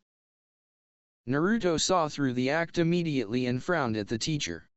You can drop the act. I know that both you and Grover are here to watch over me and Percy Jackson Centaur, he said with a pause at the end before he let the last word through his mouth. Now they were both surprised at the fact that Naruto knew about them. I don't know what you're talking about, Brunner said, and he looked a little nervous, Grover being too shocked to say or do anything. Seeing that he was playing stupid, Naruto blasted him with a quick dose of killing intent, startling them both, making Brunner widen his eyes and Grover to almost faint. Don't play stupid with me, horseman. I will have you know anyone with a heightened sense of smell can tell that you smell of nothing but horses, and Grover smells like goats, he said with a glare to the now somewhat scared teacher. Brunner sighed as he realized that he was caught. Very well, what do you want to know? He asked, thinking that Naruto wanted information. Said boy smirked before he shook his head. It's not what I want to know, it's what I can tell you. But I want to know something before I tell you what I know, he said, surprising the two even more. And what would that be? Brunner asked, curiously. What do you know of the shinobi world? Naruto asked. The teacher looked surprised, before he gained a look of remembrance, and Grover looked interested. It was a world where seemingly regular people were capable of great feats. He started, making Grover look a little surprised and Naruto to nod. The warriors, who were known as ninja, or as you put it shinobi, were able to wield the elements as if it was second nature to them. The gods were able to travel between this world and the shinobi world, and they sired children there as well. He continued, further surprising Grover and making Naruto nod again. The children of the gods mixed with shinobi were able to become even stronger than the shinobi of that world and the demigods of this world. But for some reason the energies that the ninja could use, called chakra, mixed strangely with that of the gods, and some of the ninja developed what were called kekia genkai, or in English bloodline limits, and created an even more powerful breed than what was the norm in that world. Those bloodlines created ninja clans, like the Uchiha, who had the Sharingan Jujutsu, able to copy just about anything, the Hyuga, whose Byakugan could see almost 360 degrees around them and through just about anything, Senju, who had perfect chakra control and could control the wood element, and the Uzumaki. He trailed as his eyes widened comically in realization. Naruto merrily smirked and nodded his head. Grover looked confused before he gave a look of realization himself. Are you telling me that you're from this other world? He asked shakily, making Naruto nod again, before he turned to Brunner, who was just staring at Naruto in disbelief. See Chiron, sir? He asked, as he had never seen him like this. How is this possible? The shinobi world was sealed off 12, almost 13, years ago. The now renamed Chiron stuttered out, looking confused. Naruto smirked again but shook his head. To be honest, I really don't understand it myself, neither does my mother, but I can tell you what happened and how I'm here if you want, seeing as this was the last class of the day, and I've got time to kill, he suggested. Chiron, seeing that it was the best way to get answers, nodded, but before they could continue Naruto went to the closed door and placed a piece of paper that had a weird symbol on it, and stuck it to the door and focused chakra into it. The room glowed blue for a moment, and when it died down Naruto turned back to the now remembering/impressed centaur, and stunned satyr. While all this had gone on they were thinking, so he's good at sealing arts then, just like a true Uzumaki. Been a while since I've actually felt chakra being willingly used by a mortal though. Most demigods force their powers to work, but Naruto it seems can expertly manipulate his. Were Chiron's thoughts. That power, it was the same as yesterday. Is this the chakra thing that Chiron was talking about? Grover thought as he looked between the two, to see that Chiron had an impressed look in Naruto who was looking confused at them. What? Naruto asked, getting a little tired of the looks. Nothing, it's just been a few millennia since I've seen a ninja at work. Chiron said, and Grover didn't say anything, still too stunned to do much. Naruto, before you tell your story. I know that shinobi were trained to kill their enemies, and if you're from that world then I must ask, have you ever killed? Chiron asked in utmost seriousness, drawing a look of shock and surprise from Grover. Satyrs valued all life, be it human or nature life, and found it repulsive to kill anything but the monsters of the underworld because they would reform given enough time. So he couldn't understand why someone would willingly take a life. Naruto didn't answer right away as the question brought up bad memories of that mission and he seemed to be lost in the past. Eventually he sighed and looked at Chiron sadly. If I answer that, what your opinion of me be? He asked. Chiron looked at him and saw that this was possibly a question that was related to his introduction. He sighed as it obviously brought up bad memories, but if Naruto was a possible camper he needed to know if he had or not to tell you the truth depending on why it was you killed. If you have, that is, I would either tell you to get out and never show you face to me again. Or I would give you my sympathies and give you some advice a ninja once gave me, he said, making Naruto flinch a bit but sigh and nod nonetheless. Yes, I have killed. He said in a quiet voice, making Grover widen his eyes, but Chiron nodded and asked in an equally quiet voice, what led you to do so and who did you kill? Before I tell you who it was, you must know that we were captured by the enemy and he tricked me saying that he would spare both myself and my mother, who was part of that group, if I did it. Naruto said sadly, making Chiron nod. I understand, but please, who was it? Chiron asked. Naruto flinched again and tears began to well in his eyes. It was my father. He said and looked away. Both of the listeners were stunned. Naruto had been forced to kill his father? Well, not his real father but the closest thing to it. Thinking it over, they really couldn't blame him since he had been tricked into it by being told that he and his mother would live if he did so. Naruto, Chiron said quietly, causing him to slowly turn his head to him. You have my sympathies. He said, causing Naruto to quietly sigh in relief. If you want it, I have some advice so you can sleep easily at night, he told him, making Naruto shake his head. It's alright sir, my mother told me as long as I don't start enjoying my kills and still feel remorse for the ones I do, then I'm still human, it helps with the nightmares. He said, causing Chiron to nod. Now your story, he said, getting Grover to look interested, and Naruto nodded before he told them his tale. Half-hour later. After he was done they stared at him amazed that he had gone through so much and could still be like he is today. Wow! Was what escaped Grover's mouth, and getting a nod of agreement from Chiron. Wow, indeed. He said, it amazes me that all that would happen to you in so little time and that you wound up here after that chakra shock wave weakened the seal over the realms enough for your father to feel it and bring you and your mother here. Trust me, I was just as surprised as you were to learn that my real dad was a god and that his human form had been the leader of the village I was born in. Naruto chuckled. Even though I wish that I was told which one, I can tell you this. Naruto said, making them lean in anticipation. Both me and Percy are children of the big three. He said in complete seriousness. Their eyes were wide now. If they were both children of the big three, then they needed to get them to camp as soon as possible. Naruto, seeing what they were thinking, glared at them. "I know what you're thinking, and you will not be taking us to camp just yet," he said. His statement made Grover stare at him. "But Naruto, if what you say is true, then we need to get you both to safety," he said, not understanding what Naruto was doing. Chiron, however, had an idea and he voiced it. "You're trying to see what Mrs. Dodds wants, aren't you?" he asked, making Naruto nod. "Yes, I know she is here for a reason, and it's defiantly not to teach. But if you'll excuse me, I have training I need to get to," he said as he turned to the door but stopped before he took the silencing tag down.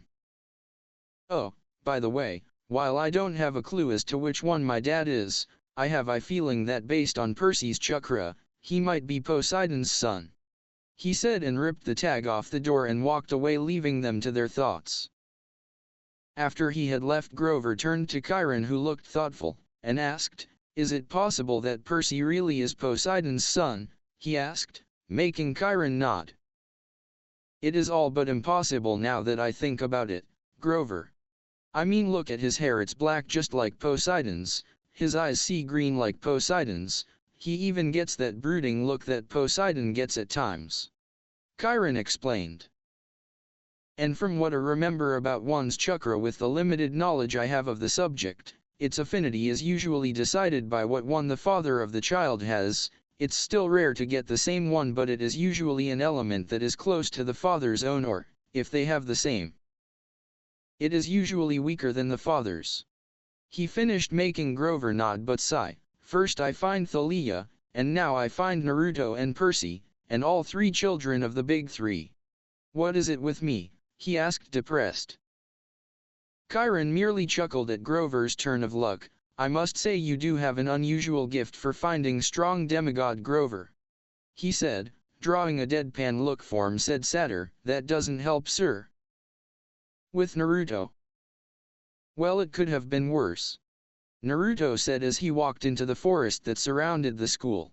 "Most of the kids that came here lived on the campus, him and Percy included. Naruto because he wanted to be there in case Percy was ever attacked, and Percy because his mom always put him in boarding schools." He sighed as he detected a presence a few feet behind, darting from tree to tree. "Does he really think that I'm that stupid?" He smirked slightly as he came to his usual training field he used when he was a school. It wasn't all that big, but it had what was needed for his purposes. He put his hands in the seal for his most used jutsu and made 40 shadow clones. He smirked again when there was an audible gasp from behind him, but he ignored it in favor of giving his clones orders. "Alright, I'm feeling a little tired today, so it's just chakra and elemental control for now. You all know what to do, so get to work," he ordered, before he disappeared from sight. 5 minutes beforehand. "Alright, time to get some answers," one Percy Jackson thought as he saw Naruto walking out of Mr. Bruner's classroom, with a tired look on his face, well, from what he could see of it anyway. So he followed him out of the school and over to the surrounding forest, and began using the surrounding trees for cover. He smirked a little when he hadn't been noticed. He followed Naruto until he saw him stop and make an odd gesture with his hands. There were numerous poofs of smoke, and when it cleared, all he could is stare in shock. There were clones of the blonde, clones, damn it, clones. And quite a few of them too. What the hell? He thought in shock. He watched as the blonde give out orders to the doppelgangers, something about chakra and element control. As the clones went to do what they needed, he saw the original just disappear. Where'd he go? He thought before he was tapped on the shoulder. He jumped a bit and turned around to see Naruto behind him with a nice smile. "Enjoying the show?" he asked. Percy just stood there with wide eyes. How are you able to do that?" he stuttered, pointing towards the clearing behind them to the clones that were now walking on trees, and doing other things. Naruto just raised an eyebrow before he said sheepishly, "Oh, I can use my body's natural energy to make all that stuff happen. And trust me, I can do a lot more than that," he said, turning serious at the end. Now Percy was even more surprised. the blonde mystery kid from his class could make copies of himself walk on trees parallel to the ground, and now he said he could do a lot more than that. Naturally, Percy did the only thing he could. After learning something like this, he fainted. 8 months later, after Percy had regained his consciousness that day, had been assured that he wasn't crazy, and made to promise that he wouldn't tell a single soul about what he had learned, he had started hanging out a lot with Naruto and they had become fast friends.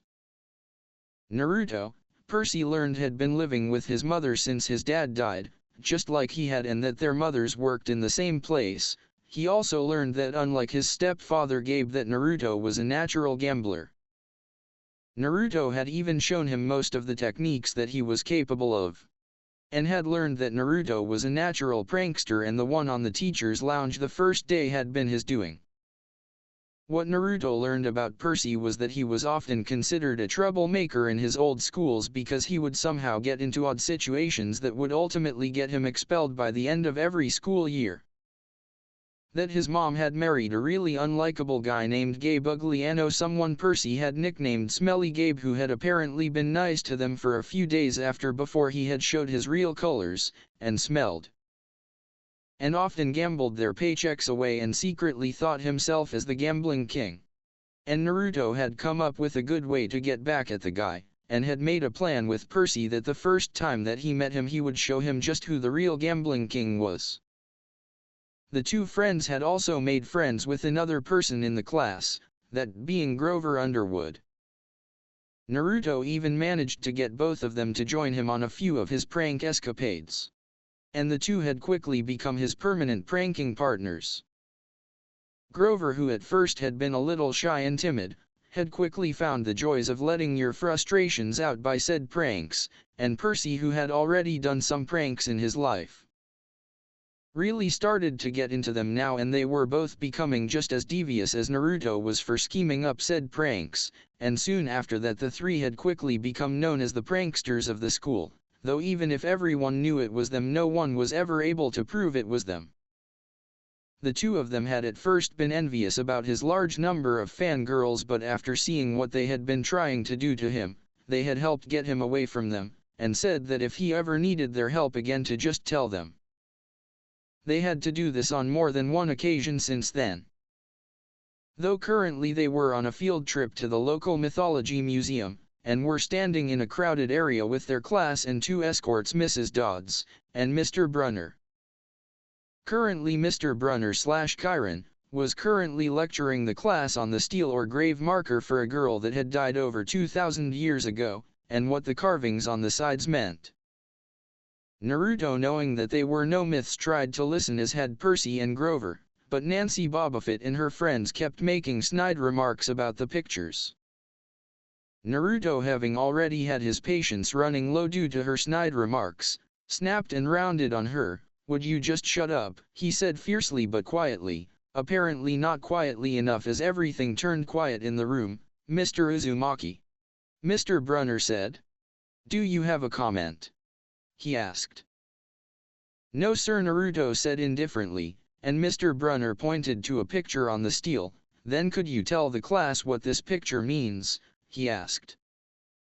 Naruto took one look at it and said, "That would be Cronus, the king of the Titans, eating his children so that they wouldn't rise against him like he feared," he said, causing many of the ones who were listening to look at him blankly, and Mr. Brunner to nod before he turned to Percy. "Would you mind explaining what his actions lead to, Mr. Jackson?" he asked him.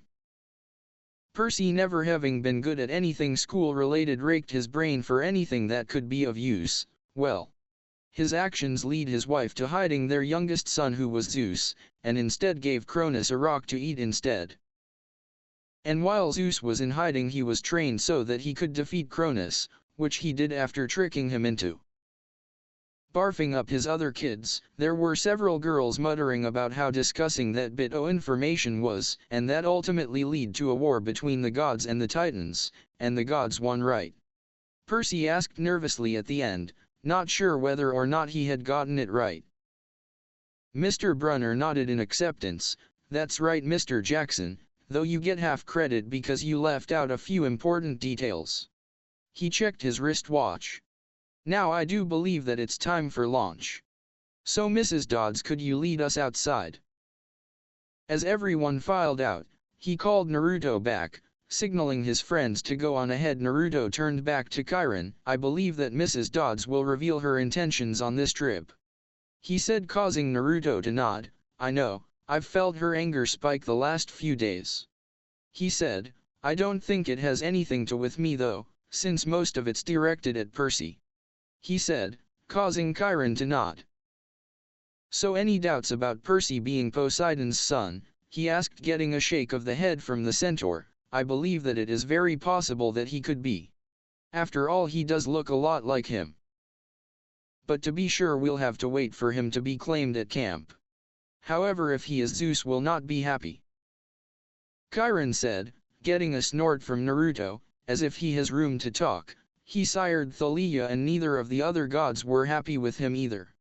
He said, making Chiron look at him worriedly. Naruto, it would be best if you showed the gods some respect, he said with a worried glance at the roof. Naruto shrugged his shoulders dismissively. They want my respect, they'll have to earn it. But as for Mrs. Dodds, since she doesn't seem to be after me, I think that I'll leave it to Percy, and if he can't handle it then I'll jump in, he said. Chiron nodded to the last bit. It would be for the best that way. I hadn't wanted him to discover his status as a demigod this way, but it seems as if we don't have any other choice, he said. Naruto nodded at him. If that's all, sir, I would like to go to lunch now, he said, getting Chiron to agree with him. When Naruto got outside, he noticed that Nancy Bobofit had dumped her lunch on Grover's lap, and was currently arguing with Percy about it. Naruto looked over to see Mrs. Dodds doing nothing but smirking at the scene. He looked back as he noticed Percy's chakra spike, and the water in the fountain behind Nancy seemed to respond to it. The next thing anybody knew was that Nancy was inside the fountain, soaked to the bone. He saw Mrs. Dodds go over to Percy and tell him to follow her. Grover tried to stop her by saying that he was the one to push Nancy into the fountain, only to shrink back as the monster teacher glared at him, and causing Percy to reassure him that he'd be fine. Naruto sighed as he watched her lead Percy back into the museum, and saw Grover looking at him pleadingly. He nodded, getting the message, and followed after them. Naruto face palmed as Percy swung the sword Chiron had thrown him, only to miss and nearly causing him to get shredded to bits. He would have too had Naruto not unsealed his own sword that he had found in one of his father's scrolls, and appeared in between them, blocking her claws from getting to his charge. They both looked surprised when Naruto stepped in and managed to block him. You know, I was wondering when you were going to reveal yourself, he said with a cocky smirk on his face, not that they could see as he had his mask on. Mrs. Dodds stared at him for a moment before she smirked sinisterly at him. So it was you that I felt releasing all that power over the months, she said, looking even more sinister. I was going to wait till after this trip to take care of you next, but I think that now would be the time to finish you, she said, taking flight. Naruto just rolled his eyes and looked back at Percy to see that he looked scared and confused at the same time. Percy, he said, getting him to look at him, what you're about to see is even better than what you have before, and trust me, way cooler too, so I'll get her down to the ground, and when I say you finish her off. Got that? He asked, getting a nervous nod from him. Good, he said before he took out a three-pronged kunai, and threw it at the teacher now turned monster. Mrs. Dodds saw the kunai and dodged with a smirk. You think that a little knife like that will harm me? Think again, she said, and then saw Naruto do a half-hand seal and disappear in a black-red tinged flash of light, then heard a shout of, "Raise non," and then felt an immense pain in her back as something was slammed into her, and she went crashing to the floor. Percy, now, Naruto said as he landed beside him. Percy nodded and ran towards the teacher, raised the sword in his hands and then swung it down on her. With a cry of pain as the sword sliced through her, Mrs. Dodds dissolved into sand. All Percy did was stare in shock, and when he turned back to Naruto he saw that he was gone. He walked back outside and saw that everyone was still eating. Turning back to where he left Grover, he saw that Naruto was sitting next to him eating some ramen and laughing at a joke he had just told. Percy saw that Mr. Brunner was reading in the shade and walked over to him and handed him his pen back. Mr. Brunner took it and said, "Thank you, but I would appreciate it if you brought your own writing utensil from now on," he said. Sir?" Percy asked. "Where's Mrs. Dodds?" he asked, getting a confused look from the mythology teacher. "Who?" he asked. "The other escort, the pre-algebra teacher," Percy said. "Percy, there is no Mrs. Dodds on this trip. As far as I know, there has never been a Mrs. Dodds at Yansei Academy. Are you feeling all right?" That will be it for today.